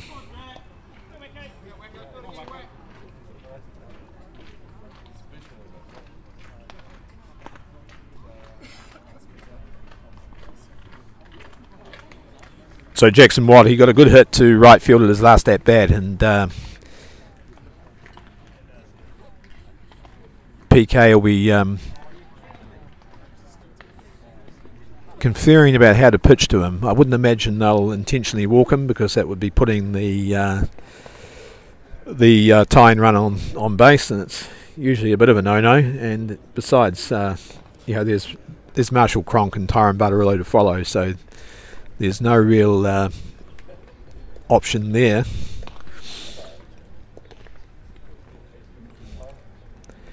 So Jackson Watt, as I mentioned earlier in the game, is a guy who's a power hitter, but he's also got a very high reach base average. He picks a lot of walks.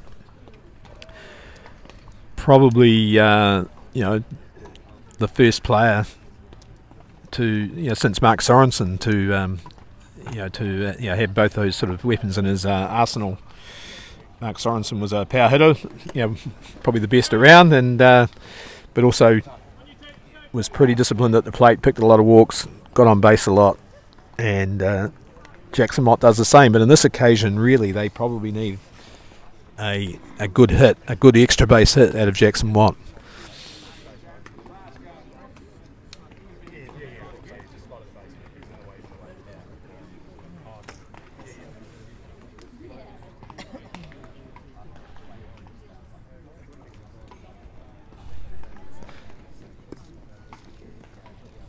So really, these are the pivotal moments of the game. There's a long time out there by PK, and I think umpire Ogier is going out to say it's gone on too long, fellas.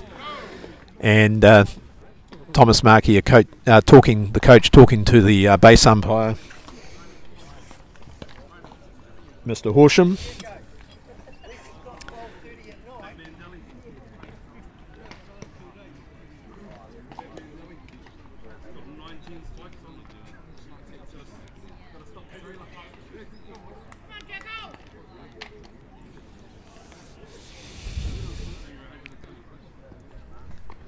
Okay, now we're set to resume. So Jackson Watt facing the pitching of Riley Mark here, with the runner Zach Boyd at first base.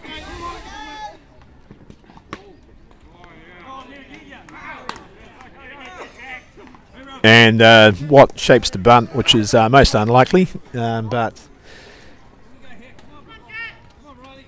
quite a good tactic, given the ball was well on the inside, so it was never going to be called a strike. That one is, though. That one does clip the corner, so.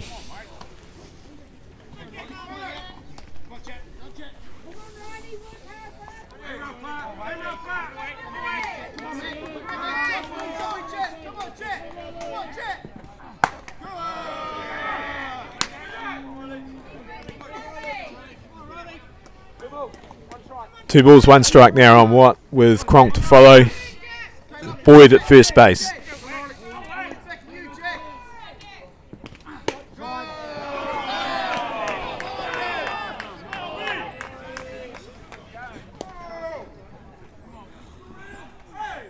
So 2 balls, 2 strikes on Watt, who just composes himself in the batter's box, and good pressure hitter, good clutch hitter, Jack Watt. So.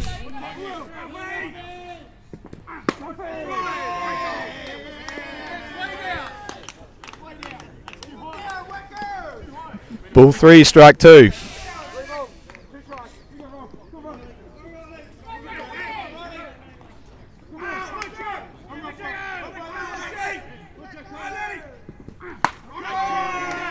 And Watt walks. So now we have the tying run at first base, and Zach Boyd at second. So Marshall Cronk. So again, the pressure remains on PK, with Cronk the Aussie hitter, and Butterillo to follow.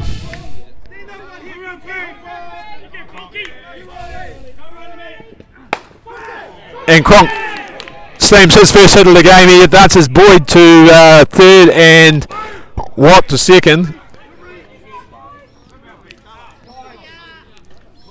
Cronk, the winning runner, the potential winning run at first base, will be replaced, I imagine, by a DR. And yep, they've gone for the back runner, so the Cronk comes out of the game and Josh Glading, the DR, comes in.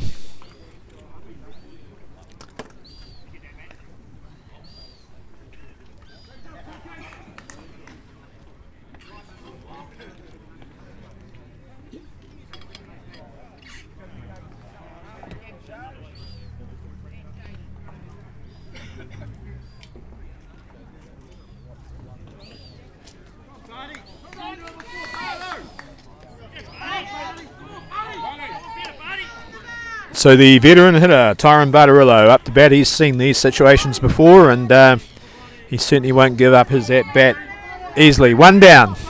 Loaded bases. Oh, and Bartarillo just fouls off and makes his coach McElroy just jump out of the way there. That ball had gone fair. It was at least 2 runs in it, so a game of fine margins.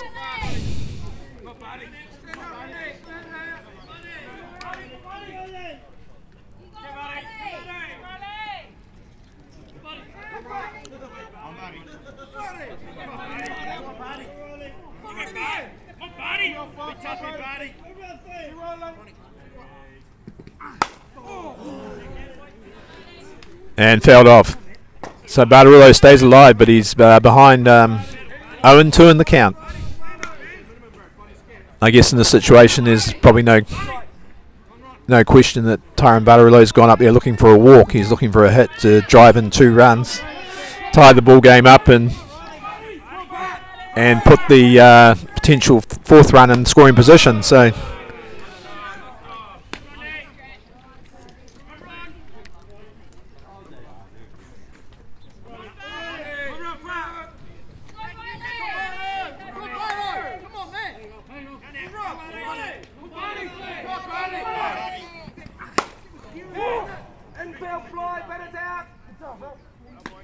and the infield fly rule called quickly and correctly there by coach plate umpire Ogier. So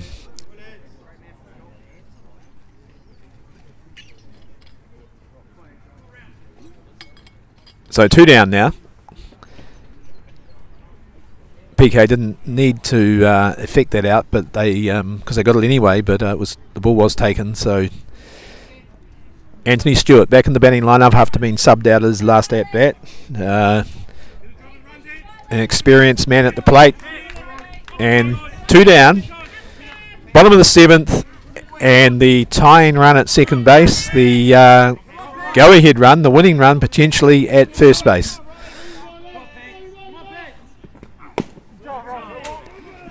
And Stewart just digs it out, the first pitch, so a strike to mark here.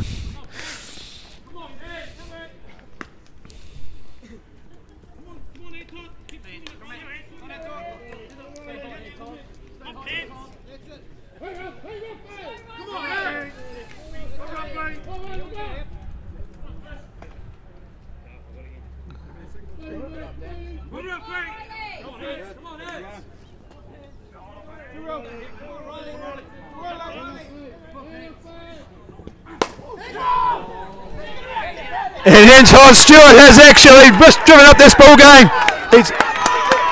Anthony Stewart has just got 3 RBIs to win the ball game. A dramatic comeback by the Papanui Tigers, and it comes from their veteran Anthony Stewart, who's seen that situation so many times before. He drives the ball into right field and scores 3 runners to pick up a 4-3 win. A great ball game here, folks. PK pretty unlucky to lose that after those 3 automatic home runs, but Papanui never gave up and they just delivered it to death. And if Anthony Stewart does retire, as rumours have it, at the end of this tournament, he can certainly go out with his head held high after winning that ball game.